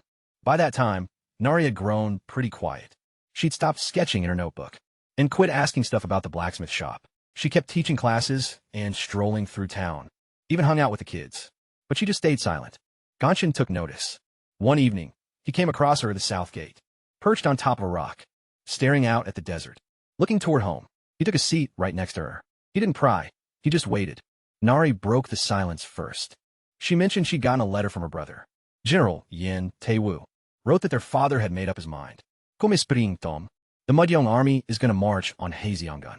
20,000 soldiers. The cover story? To safeguard trade routes from some new threat. But the real motive? Steel and gunpowder technology. Mudyong wants to control all of it. Nari said her brother ordered her to get back home before winter ends. Then she went quiet again. Gonshin asked if she was actually going to go back. Nari didn't say a word for a long time. Finally, she admitted she really didn't know. She said the kids she teaches are right here, and so are the people who bring her food, and genuinely thank her. She added that in the 6 months she'd spent here, it was the first time in her life she ever felt truly needed. Back in Mudyong, she was just the youngest daughter, unwanted, and totally expendable, only good for being married off to some neighboring prince. But here, she was a teacher. Here, the kids actually called her by her name. Gonshin stayed quiet. He couldn't bring himself to ask her to stay. She was a royal princess from an enemy nation. Her being there during the wartime kind of meant she was either a hostage or committing treason on her part, though not on his. Nari stood up and mentioned she'd be leaving in a week, adding that she was truly sorry for so many things. Gonshin just nodded. A week later, Nari slipped away quietly that morning without even saying goodbye, leaving behind only a note for So-hyun. The letter detailed the names of all the students, and right next to each name was a little remark, showing which particular subjects they struggled with, just so the incoming teacher would know. So-hyun read through the note, folded it up neatly, and tucked it away inside a desk drawer. Then she walked over to the window and just stood there. For the longest time, Gonshin didn't ask any questions. He knew the town had lost an educator, but the world had gained a fresh opportunity instead. A single, small chance because somewhere out there in Miraeon, the king's own daughter finally understood the truth about Hashigun. She realized it wasn't actually a threat. She knew it was going to be the future, and honestly, maybe that awareness would be enough one day. But not this spring. Comme spring Tom, the enemy cavalry would arrive. Gonshin went right back to his duties. He had exactly 4 months left. Thalsu was busy forging muskets, cranking out 6 barrels a week by now, in a newly expanded workshop, equipped with 3 furnaces and 20 apprentices. Muhan kept grinding gunpowder, building up the stockpile with Dole. He started setting up defensive barriers at Dry Pass during the winter, working through the frozen earth, slowly and painstakingly. Yet with every passing day, the ditch grew deeper. The defensive wall rose higher, and the spikes were sharpened further. Meanwhile, So-hyun managed the military draft registries. 3,000 men fully capable of taking up arms. Around 200 of them would become musketeers by springtime, assuming Thalsu could pull it off. Everyone else was just spearmen, peasants, and craftsmen. Bakers and carpenters, you know? Folks who had never even held a weapon before. Gonshin started running drills every single day at daybreak. Get in formation. Thrust your spears. Raise shields. Step forward and hold.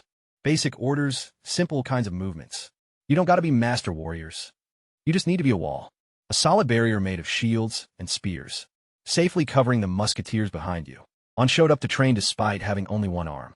At 78 years old, he took his spot right in line. Gonshin noticed him and walked over. He told On that he didn't have to do this, that he'd already done his time. On to stare back. He muttered that he'd lived in this dusty place for 40 years. 3 different rulers had come and gone, but the 4th one actually stuck around. He built fortifications, brought them water, and provided food. He gave them shelters and a real chance at life. If anyone tried to come and ruin all that, On would stand his ground, using a single hand to hold his shield, and he wasn't going to move an inch. Gonshin swallowed hard, gave a nod, and On stayed right there in the ranks. Winter dragged on with its brief days, and endless nights. You could hear hammers striking in the forge, the booming echo of guns from past the ridge, and shovels scraping away down at the canyon. Plus the soft murmur of So-hyun reviewing inventory by candlelight. Hasselgun was getting ready for battle, the very first actual war in its brief existence. Spring arrived ahead of schedule, melting the snow within a week. The dirt dried up, and right along with the new season came a warning. The scouts Gonshin had dispatched to the Murian frontier finally made it back with intel. A massive force was assembling. Roughly 20,000 horsemen were setting up camp along the eastern edge of the Wasteland. General Yan Taewu's banners and supply wagons, along with herds of spare horses. They're going to set out in 3 or 4 weeks. Once the desert grass provides enough forage. Gunshin listened closely, completely unsurprised. He'd been waiting for this for 6 months. He had been planning, running calculations, checking, and recalculating. But now, the time for planning was over. It was time to take action. He called a council meeting for the very first time. Before this, he made all decisions on his own. But now, the stakes were just too high. Gathered in a room within the administrative building were CEO Kaiyun, Dalsu, So Dao Hong, Oh Bying Ho, and Kamigun, 6 people in total. The entire leadership staff of Hosogun with Gunshin unrolled a map across the table. He pointed out the position of the Mudong army, their path through the desert, and the sole route through the dry pass. Their arrival time after setting out was 10 to 12 days. Next, he gave an update on their supplies. 180 muskets, according to Tal Su. They hadn't quite hit 200 just yet, as 20 barrels were still being worked on. Gunpowder, 400 pounds, which is enough for 6,000 shots. Grenades, 300. Signal rockets, 50. Lead bullets, 8,000. And a militia of 3,100 men. Out of these, 240 are musketeers, while the rest are spearmen and shield bearers. Defenses at Sukhoi Pass. 3 defensive lines, a ditch, a rampart, and a backup position. Spikes and catapults made from sharpened logs are about 90% ready. So Dao reported that the eastern side of the fortifications wasn't fully finished yet. The shovels couldn't break through the stony soil. They needed another week. Ganchan mentioned they had a week, maybe a couple, but that was about it. Obi Young Ho gave an update on medical prep. A mobile clinic was set up behind the third line. They had dressings, rubbing alcohol, surgery tools, and 10 helpers trained in first aid. There were barrels of boiled water and stretchers. He claimed he could handle 200 casualties. Any more than that, and he wouldn't be able to cope. Ganchan nodded, saying there wouldn't be over 200, assuming everything goes as expected. If so, Hyun detailed the city stockpiles. There was enough grain for 4 months. Water supply is steady, but manufacturing has stopped. Every single resource has been channeled to the military. Plans to evacuate the civilians were ready. The women, the kids, the old folks, and the unwell. They journey up north toward Volsun, taking the route Ganshin spent 2 years constructing. A path that used to just be a shortcut was now their only way to survive. Ganshin looked around at the 6 exhausted faces. They were stressed, but not panicked, which struck him. A couple of years back, these folks were just a boozy blacksmith, a girl who couldn't read, a one-armed cripple, an out-of-work bricklayer, a half-blind physician, and some random drifter. Yet today, they formed his high command, and not a single one of them planned on running. He explained that the strategy was basic. Nothing brilliant, nothing clever, just straightforward. Myron's troops would trek through the wasteland, completely drained by the blistering heat and dehydration. They'd funnel into Dry Pass, a tight canyon. Their horsemen would have to line up in a single file. And right at the canyon's mouth, barricades would confront them. A ditch they couldn't leap across. A defensive wall lined with riflemen. The sides were cut off by steep cliffs. Flanking them was totally out of the question. The horsemen would lose their biggest edge. Their pace and the impact of the strike. They'll just turn into a packed crowd of riders, stuck by the ditch under heavy gunfire. 3,000 going up against 20,000. Pure insanity by any normal standards. But this world had never seen muskets before. Ganshan wrapped up and scanned the room, asking if anyone had any questions. Thalsu spoke up first.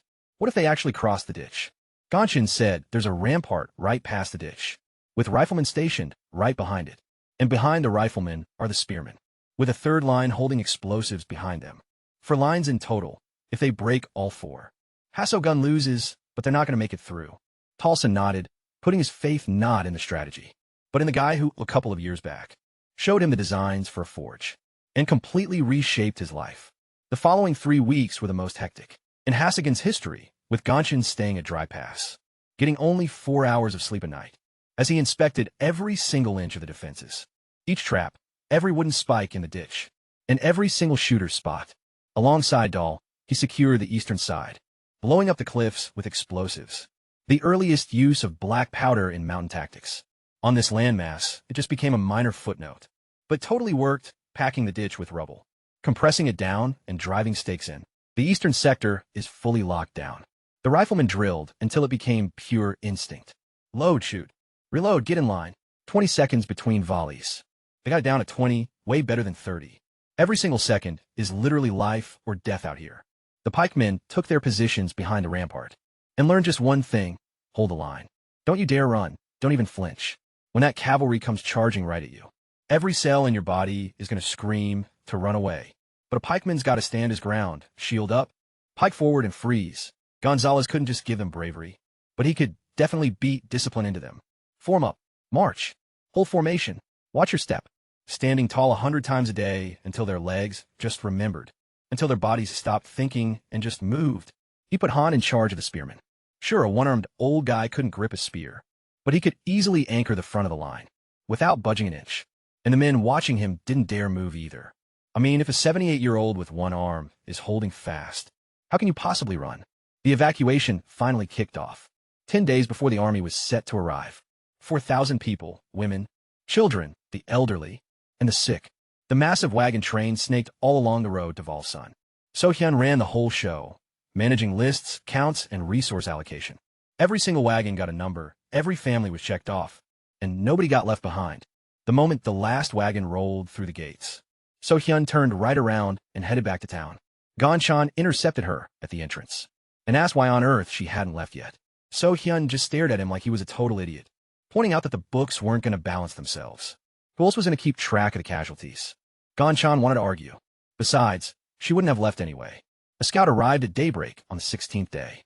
Modiyong's forces had come out of the Wasteland. 20,000 cavalry under young Tae-woo's banners. The lead troops were a 2-day march from the canyon. Gon-chan stood up on a bluff, looking down at the opening of the ravine. He scanned the south, where the desert stretched flat and brown. As far as he could see, somewhere out there, 20,000 riders were heading straight for him, heading for his city, heading for his people, toward everything he'd built from mud and intellect. Over the last 2 years, he squeezed his hands into fists. Park Junho was a builder of bridges, but Gon-chan would protect what he created, no matter the cost. They showed up at first light. Gon-chan was posted at the watch point, on the cliffside above the ravine, and he spotted them before anyone else. Dust. An immense cloud of dust rising on the horizon. Then shapes started appearing from the haze. Riders. Thousands upon thousands of horsemen. The marching column spanned across several li. The colors of Meridian were flying, black with a crimson sun. Leading the pack was a rider on a dark steed. Even from that distance, you could tell right away he was the one in charge. Sitting up straight in heavy plate armor, wearing a helmet topped with a red plume. General Yan Tae-woo. The courier galloped down toward the defensive walls. He made his way right along the front lines. The riflemen were positioned behind the breastwork. 240 men split into 4 ranks. The first row, 60 soldiers, lay flat against the rampart. With muskets aimed, their match gourds were already burning. The second row, right behind them, knelt down, loaded and ready. The third and fourth ranks stood while packing their weapons, just waiting for their turn to unleash a volley. Keeping up a non-stop volley, the pikemen lined up right behind the musketeers. Around 2,700 guys, mostly regular peasants and craftsmen. Fishermen, carpenters, you know. Just a month back, they were regular men, who spent their days building homes and tilling fields. Now, here they stood, clutching spears and shields.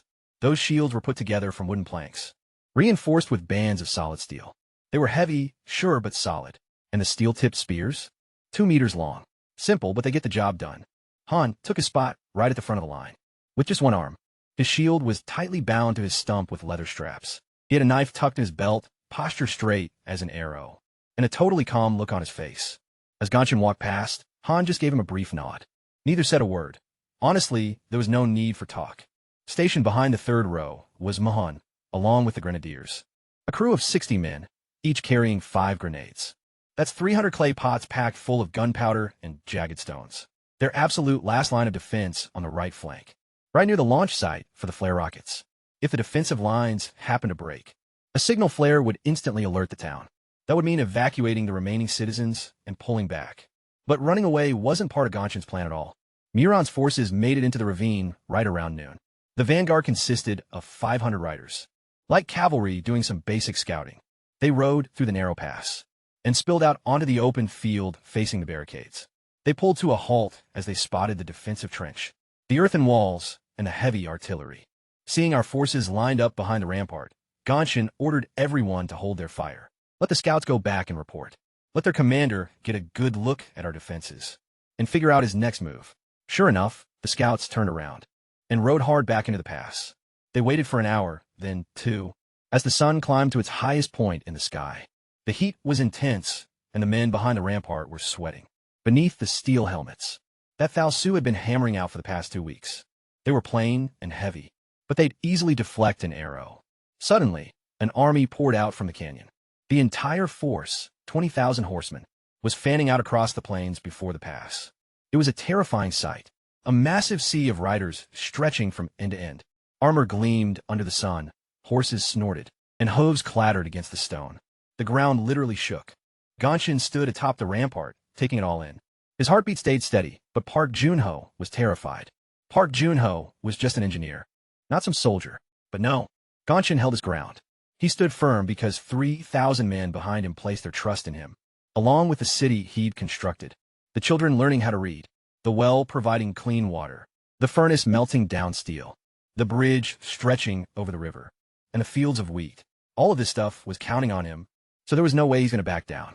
General Yan Taewu rode out to the front.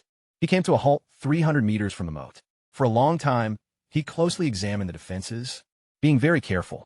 He was a seasoned commander, after all. He spotted the moat and realized his cavalry wouldn't be able to cross it. He noticed the catapults and knew they'd end up slowing down his infantry. He saw the defenders lined up on the rampart, but he had no idea what a musket even was. He didn't know what was in store for his riders.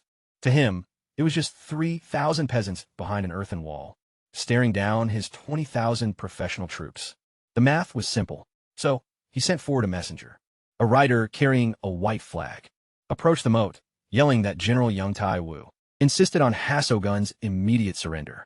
The Lord would be granted safety and freedom, and the locals wouldn't be harmed. Fighting back was just pointless. Gunchan walked up to the rampart's edge and bellowed right back, making it clear that Hasogun would never give up. He advised the general to just turn around and head home, without any casualties, keeping his pride intact. A commercial pact between Hasogun and Muro could be worked out, since nobody really wanted a war. The courier headed back. A minute passed, then 2, then 5, and then came the trumpets. The lingering, deep blare of Muron's battle horns. The initial wave started pushing forward, 5,000 cavalrymen making up the vanguard. The finest horsemen, clad in heavy armor and wielding long lances, charged ahead in a tight, rapid formation. As the earth trembled, Gun Chan gauged the distance. 300 meters, 250, 200, still too far. Muskets are kind of useless at 200 meters. So he bided his time. The cavalry accelerated, breaking into a full gallop. 150 meters, 120, 100. The front rank of musketeers lay flat on the rampart, their barrels trained directly on the incoming mass. Missing a whole cavalry wall was pretty much impossible. At a mere 100 meters, a massive target 300 meters wide and 50 deep. Gunchan raised his hand, waiting. 80 meters out, he could actually see the riders' faces now, young, stern, and brimming with confidence. They had no clue they were riding straight to their graves. His hand dropped, unleashing the initial volley. 60 muskets discharged all at once. The blast felt like a clap of thunder cracking inside his skull, turning into a steady, deafening explosion of sound. A cloud of thick smoke drifted over the rampart. Peering through it, he witnessed the aftermath. The leading line of cavalry went down like they were harvested. Mounts wiped out at a full sprint. The riders got thrown over their heads. Those following right behind slammed into the wreckage. Just a massive pile of casualties, living and dead. Both horses and soldiers. The next line of musketeers stepped up, while the first rank fell back to reload. Maybe 15 seconds ticked by. The remaining horsemen behind that wall of flesh scrambled to find a way around, trying to bypass it, or leap over, but horses kept tripping on the pile. Then came another volley, 60 muskets wide. A deafening blast and smoke, dropping dozens more riders to the dirt. The third line pressed forward as the second backed off. Reloading took around 20 seconds. A third blast hit, and the advance ground to a halt.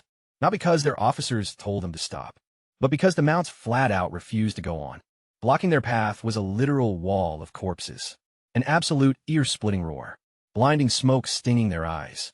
Heavy with the stench of black powder and gore. A fourth volley tore through, then a fifth, and a sixth, regular as clockwork every 20 seconds. 60 lead balls tearing into the packed ranks of horsemen.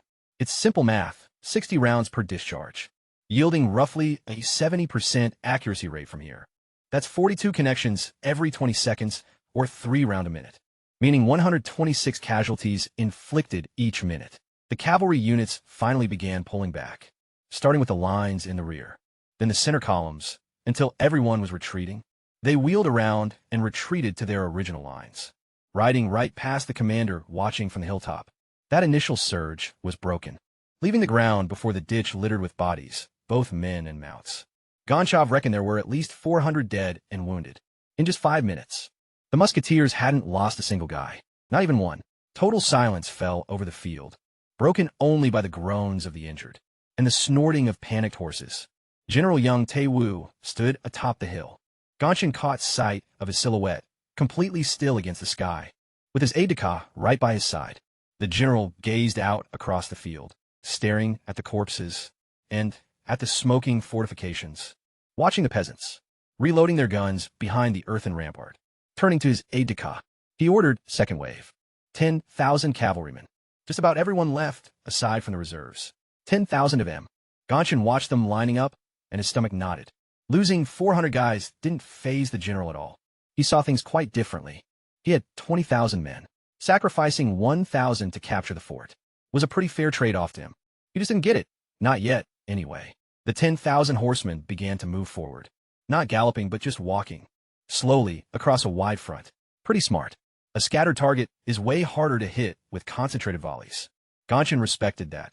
The general was learning fast, but kind of not fast enough. The cavalry walked for about 200 meters, and then they picked up a trot. Next came a full gallop, making the ground shake. 10,000 horses thundering ahead. Gonshin held off until they were only 100 meters away. A volley, then reload. Another volley, then reload. One more volley. The cavalrymen were widely spaced, so the casualties from each strike were lower, but the gunfire just kept on coming. Every 20 seconds, row after row, without stopping. The leading horsemen went down, but those behind kept pushing ahead. The whole crowd surged forward. The first wave of riders hit the trench. The horses spotted the drop-off and balked. A few leaped, slamming straight onto the spikes. The agonizing shriek of a horse impaled on a sharp stake is a sound Gonshin's going to remember for the rest of his days. The ditch got choked with bodies. The cavalry bailed from their saddles, trying to cross on foot, over the corpses of their fallen comrades and mounts. The musketeers opened fire at point-blank range. From 20 meters away, you just couldn't miss. Grenades rained down from over the wall. Mugon gave the signal, and 60 earthenware jars, packed with gunpowder and rocks, blew up right amidst the infantry gathered by the trench. Blast after blast, constant screaming, and stones buzzing through the air like shrapnel. The horses panicked from the deafening roar, bucking their riders right out of the saddle, trampling down the foot soldiers, and crushing their own people.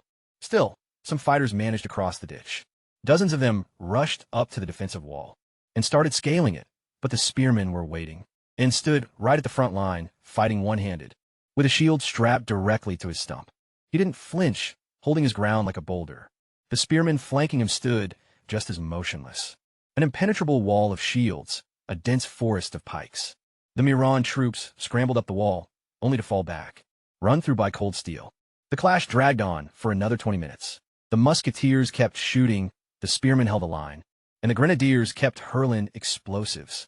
Finally, the Murian bugles blared once more, signaling a retreat. 10,000 horsemen slowly pulled back, heavy-hearted, leaving casualties and corpses scattered across the field. The trench was left overflowing with the dead. The terrain right before the barricades was drenched in blood and gunpowder. Smoke drifted over the area like a thick fog. Gonshin stood atop the rampart, his knees buckling and his hands trembling. Yet he held his ground, counting up the losses. 43 wounded from his own side, and 8 dead. 8 men he actually knew by name, who'd arrived in Hasagun a couple years back. They were starving and in rags when he fed them. The same men he'd given shelter, jobs, and a real future. Now they lay lifeless on the defensive wall they had protected. As for Myron's casualties, he couldn't get an exact tally, but thousands covered the field before the trench, and inside it too. Not hundreds, but thousands. 3 broadsides from the initial attack, 20 minutes from the second, and 7 minutes of non-stop firing. Altogether, 4,000 Murian fighters lay on the earth, dead or injured. General Young Tae-woo stood on the hilltop and surveyed the battlefield.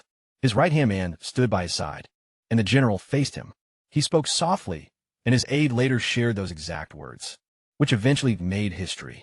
The general remarked that the world had just shifted, and they hadn't even noticed when it happened. Then he commanded a full, immediate fallback. The Morong forces pulled back from their spots and retreated into the canyon. 20,000 had marched in. 16,000 were heading out. 4,000 were left behind on the grounds of Dry Pass. Gonshin tracked their departure and then sank down on the rampart, right there on the dirt, closing his eyes. His men gathered around him, just locals holding muskets, spearmen holding bloodstained shields. The casualties were being moved over to Oh Byung-ho. The survivors barely believing they made out alive. So-hyun drew close, quietly taking a seat right next to him. A moment later, Tae-soo walked up. He stood there resting a hammer on his shoulder, his face completely blackened by gunpowder soot. Sodal approached on Mugan. Everyone had gathered, just standing around in total silence. The very first battle with firearms in the entire history of this world. The first and the last time, where one side used muskets and the other had none. The world had truly transformed, and nobody even noticed when. Once the battle ended, a hush fell over the world. For 3 whole months, not a single kingdom sent an envoy. No armies marched toward the borders, Not a single merchant even showed up at the trading post. Just silence. Gonshin knew this was the quiet before a major decision. The continent was still processing the news.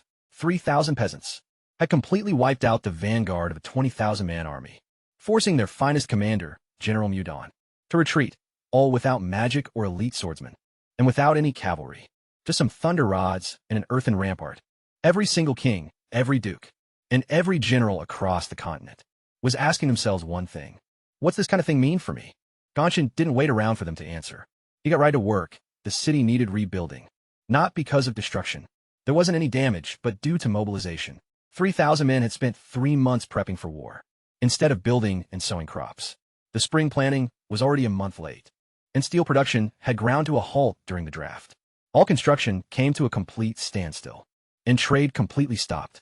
Gonshin managed to get everything running again in just 2 weeks. The riflemen headed back to their fields and workshops. The weapons were locked back up in the armory. All the gunpowder was securely put away, while spears and shields went back into storage. The town was back to building and sowing, forging and trading. But things felt kind of different now. Folks carried themselves in a new way. They looked different, because they'd won. A bunch of peasants had actually beaten the army. It defied every single law of this world. Yet they pulled it off. 8 graves by the southern wall stood as a grim reminder of the cost.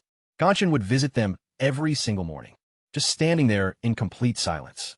Their names were etched right into the stone. 8 names of 8 men who'd arrived in Kashigan starving and lost their lives protecting their new home. He committed each name to memory and swore to himself that nobody else was going to die behind a wall that could have been built sturdier. Thalsa went back to working his lathe, shaping a cylinder for a steam engine. During the whole mobilization, he'd lay awake thinking during those sleepless nights, and he finally figured out a fix for the precision problem. Double boring, using a rough cutter first, then a finishing tool. Just 2 passes. The clearance dropped to a mere 1/4 of a millimeter, which was just enough to hold the steam. The very first prototype of the steam engine began running. Right around midsummer. It was small, clunky, and kind of loud, featuring a sheet steel boiler and a 10-centimeter cylinder, along with a piston, chugging back and forth with a wheeze and a whistle, as a connecting rod kept the flywheel spinning. The flywheel began rotating slowly, moving jerkily as steam escaped beneath the piston. Yet it kept spinning while Gonshin stood watching. Thalsa stood right beside him, both keeping quiet. That flywheel kept turning, looking pretty ugly. Inefficient and primitive, But it marked the dawn of the Industrial Revolution. Gonshin hooked the flywheel up to the mill, using a belt drive, a genuine steam mill. The very first one in human history. It milled grain 3 times quicker than any water mill, and it wasn't tied to the river at all, running on coal and water anywhere and anytime. Next, he linked the forge bellows to the steam engine, so Thalsa didn't need guys pumping air anymore. The machine just pumped away steadily and smoothly, packing more power than 10 men combined. The furnace temperature started soaring, and the overall quality of the steel shot up. After that came the water pump. Water wasn't just flowing down by gravity now, but driven under real pressure, going higher, farther, and carrying more. Every single use for the steam engine unlocked 3 brand new options, making the tech cascade gain speed. All that quietness came to an end by autumn. The very first to show up was an envoy from Euron. Not some general, but a diplomat holding a white flag with a commercial offer. King Young Taesong was asking for peace. Not because he was scared, but out of pure strategy. for 1,000 casualties is kind of steep for a city that you can just secure through commerce. The envoy put forward a commercial treaty, offering steel in exchange for horses, and glass in exchange for silk stuff, along with peace, absolute and permanent. Gonshin agreed. The conditions were demanding but reasonable. Each side walked away with what they lacked. Marin got their hands on steel and machinery. Hasigan was given horses and fabrics. Fighting is pointless. Commerce is way more lucrative. This was precisely what Gonshin had aimed for since day one, to become so vital that waging war would cost more than trading. The next visitor to arrive was an ambassador from a Tower of Sages. Not some wizard observer, but the Grand Sage himself. Cho Hui-san, 60 years of age. He had a gray beard and serene eyes. He showed up without any guards, riding a donkey all by himself. Gonshin greeted him personally. Hui-san took a seat and glanced out the window, a glass pane looking out onto the street. He watched the people on the cobblestones, noticing how well-fed they looked, and the steam mill chugging away behind the building. He mentioned he hadn't come to fight. He just wanted to understand. Gonshin waited while Hui-san spoke in a measured tone. He noted that the Tower of Sages had stood for a millennium. For 1,000 years, wizards had been essential. Without them, there was no water, no fire, and no healing. No security either. The tower offered all this for a price. And society was structured around that setup. But now a young guy from the Wasteland had dug a well without using a water mage. He forged steel without a fire mage, cured diseases without a healing mage, and crushed an army without any combat mages. The millennium-old system was falling apart. Hui-san inquired about what Gonshin envisioned instead. Gonshin kept quiet, lost in thought, before finally replying. He clarified that he didn't intend to destroy the tower. Magic is real, and it definitely exists. It can achieve things technology can't handle. Well, not just yet anyway. He suggested a partnership. The tower would analyze his tech. He'd explore magic, but not to cast spells, just to see if magic is a type of energy, because then it follows rules that can be studied, mapped out, and put to use. Sure, a pyromancer beats a lone musketeer. That's true, but if magic can be decoded and boosted by technology, then a mage with tech support is going to be stronger than both of them. Hui-san listened without showing any emotion. Once Gonshin finished, Hui-san stayed quiet for a bit. Then he noted that in the tower's millennium of history, nobody had ever proposed that casters should learn from an outsider. It insulted tradition. Yet a tradition that stays frozen isn't a tradition. It's a corpse, he said, standing up. He reached out, and Gonshin clasped his hand. The Grand Archmage and an engineer from another realm. A handshake that would shape the continents. Next 100 years. Wheaton took his leave, promising to send over a team of mage researchers. Actual researchers, not just observers. Folks who actually want to comprehend, rather than control. The third autumn event was a message from his father. Not an order, not some demand. Just a letter. Duke No wrote a brief note to He-Won. He'd found out about the clash, heard about the commercial deal with Mudong, discovered the debt was fully cleared, and learned that the Emperor's interest was piqued. He confessed he'd been mistaken, and that his fourth boy hadn't turned out to be a failure after all. The No family was quite proud. The ultimatums for tech sharing were being dropped, and his older brother Gonmin had received explicit orders from their dad to stay out of it. Gonshin read through the note and just felt empty inside. A couple of years back, these words would have meant everything to him. His dad's approval, recognition, and acceptance. But now, they barely mattered. He wasn't building Hasselgun for his old man, nor was he doing it for the clan. It was for the folks who lived and worked right here, and the ones who died on the ramparts defending their home. He stowed the letter away inside his desk. He didn't exactly throw it out, but it wasn't like he was going to hang it on the wall, either. Winter slipped by in a blur of work as the steam engine kept improving. The second prototype, then the third. Every single one was more powerful and reliable than the last. Thalsu and his 3 top apprentices toiled without any rest, a steam-powered lathe, a drilling machine, and a rolling mill. Each piece of machinery created tools to construct the next one. Machines were literally giving birth to machines. By the spring of the 3rd year, Gonshin had finished building the first stretch of the railroad. Steel rails laid over wooden ties, featuring a steam-powered rail car hitting speeds of 20 miles an hour. The track stretched 3 miles from Hasselgun all the way to the quarry. Stone that used to take oxen a whole day to haul now flew along the rails in just 20 minutes. When that rail car rolled past for the very first time, people lined up along the tracks in absolute silence. Some were actually crying, and it wasn't out of fear, but because they couldn't even wrap their heads around what they were seeing. An iron carriage with no horse in sight, moving completely on its own, while dragging 10 tons of heavy stone behind it. It was honestly beyond imagination. Word of the railroad raced across the continent, way faster than any horse could manage. The Shogun's Herald even put out a special edition, showcasing an illustration of the rail car. Within a month, you could spot that illustration in every single courtyard. Delegates started showing up one after the other. Moron had already made it there. Next came the emissaries from the northern kingdom of Tanso, then from the Haram trading republic over in the east, followed by the mountain principality of Norin, and the Chizu clan from the islands. 6 different states sent over representatives within 2 months, and they all wanted the exact same thing: to do business and purchase steel, to buy up glass, paper, and stuff like that, along with bricks and cement. Plus, they wanted to learn how the iron wagon worked. Ganchan personally welcomed each group, signing trade deals with identical conditions for everyone, uniform pricing and standard quality guarantees. A totally open market. Each agreement bound another nation to the ASO gun financial system, and every single delivery of steel, every crate of cement, and every batch of paper made launching a war against ASO gun kind of less lucrative, while making peaceful commerce way more profitable.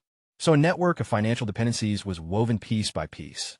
By this time, the total population had hit 80,000 people, and the city had spilled way past its original walls.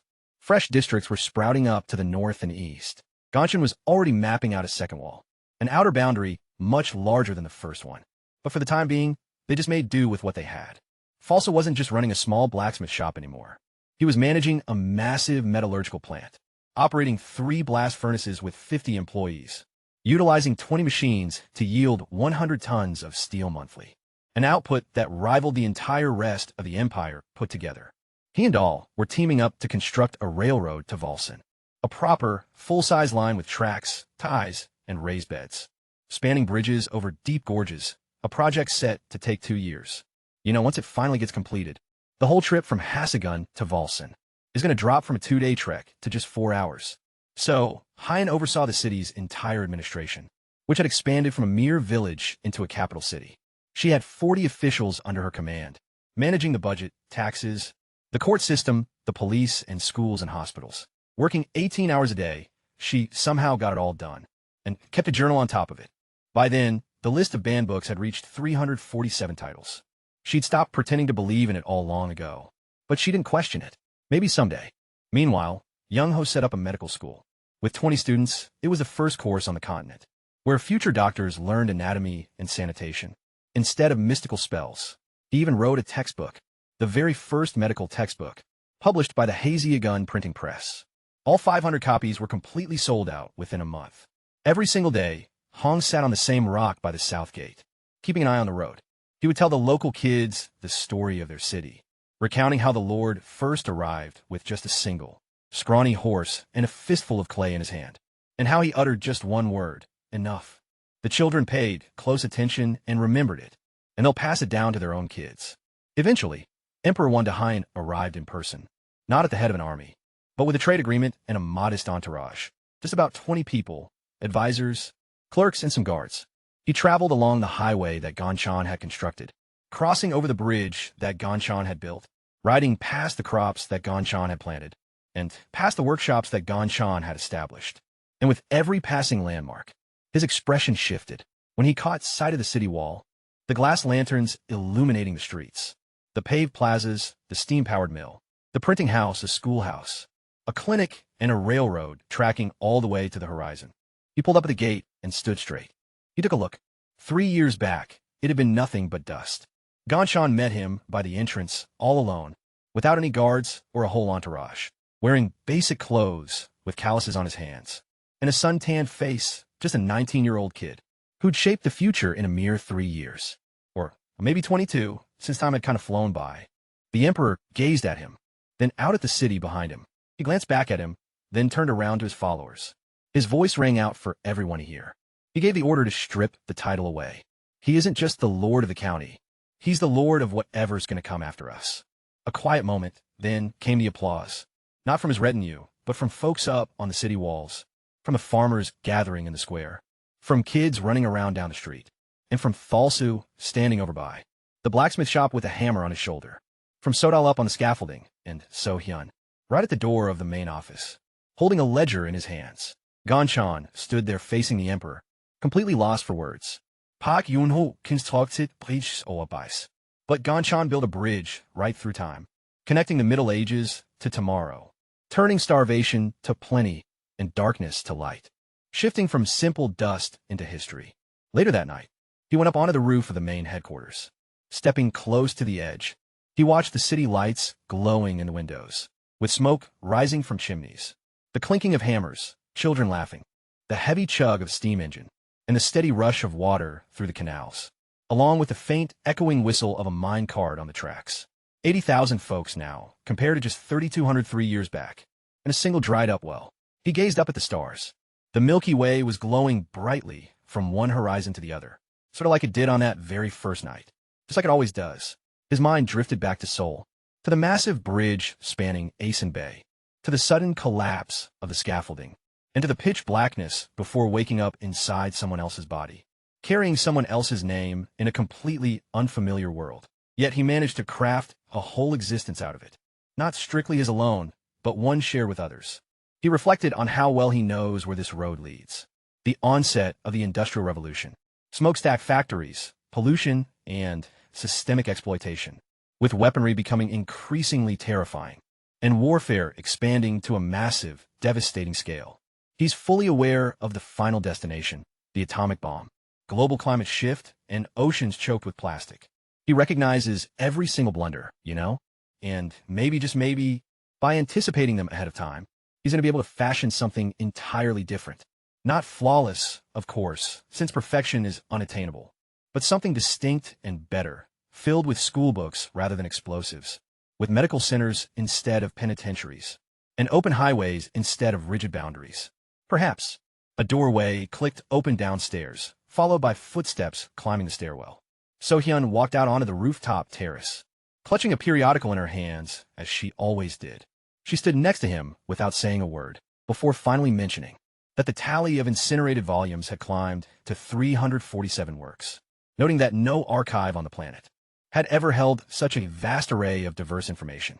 She added that she stopped believing in those lost books, and frankly, she couldn't care less anymore, because every single time she trusted his word, another barrier went up and the community was provided for. So she held on to that faith. Ganshin gazed at her, at this girl who was just 17 when he first got there, who happened to be the sole literate person among a whole village of 3,000 folks, who was now managing a city of 80,000, who had never once failed him. Never had she tried to flee. Never had she questioned stuff he couldn't share with her. He promised he'd give her the Real story down the road, the complete truth, and she just nodded. She mentioned she wasn't rushing things. They had plenty of time. They stood out on the roof, watching the town, the stars, and a world that was shifting gradually, permanently for the better,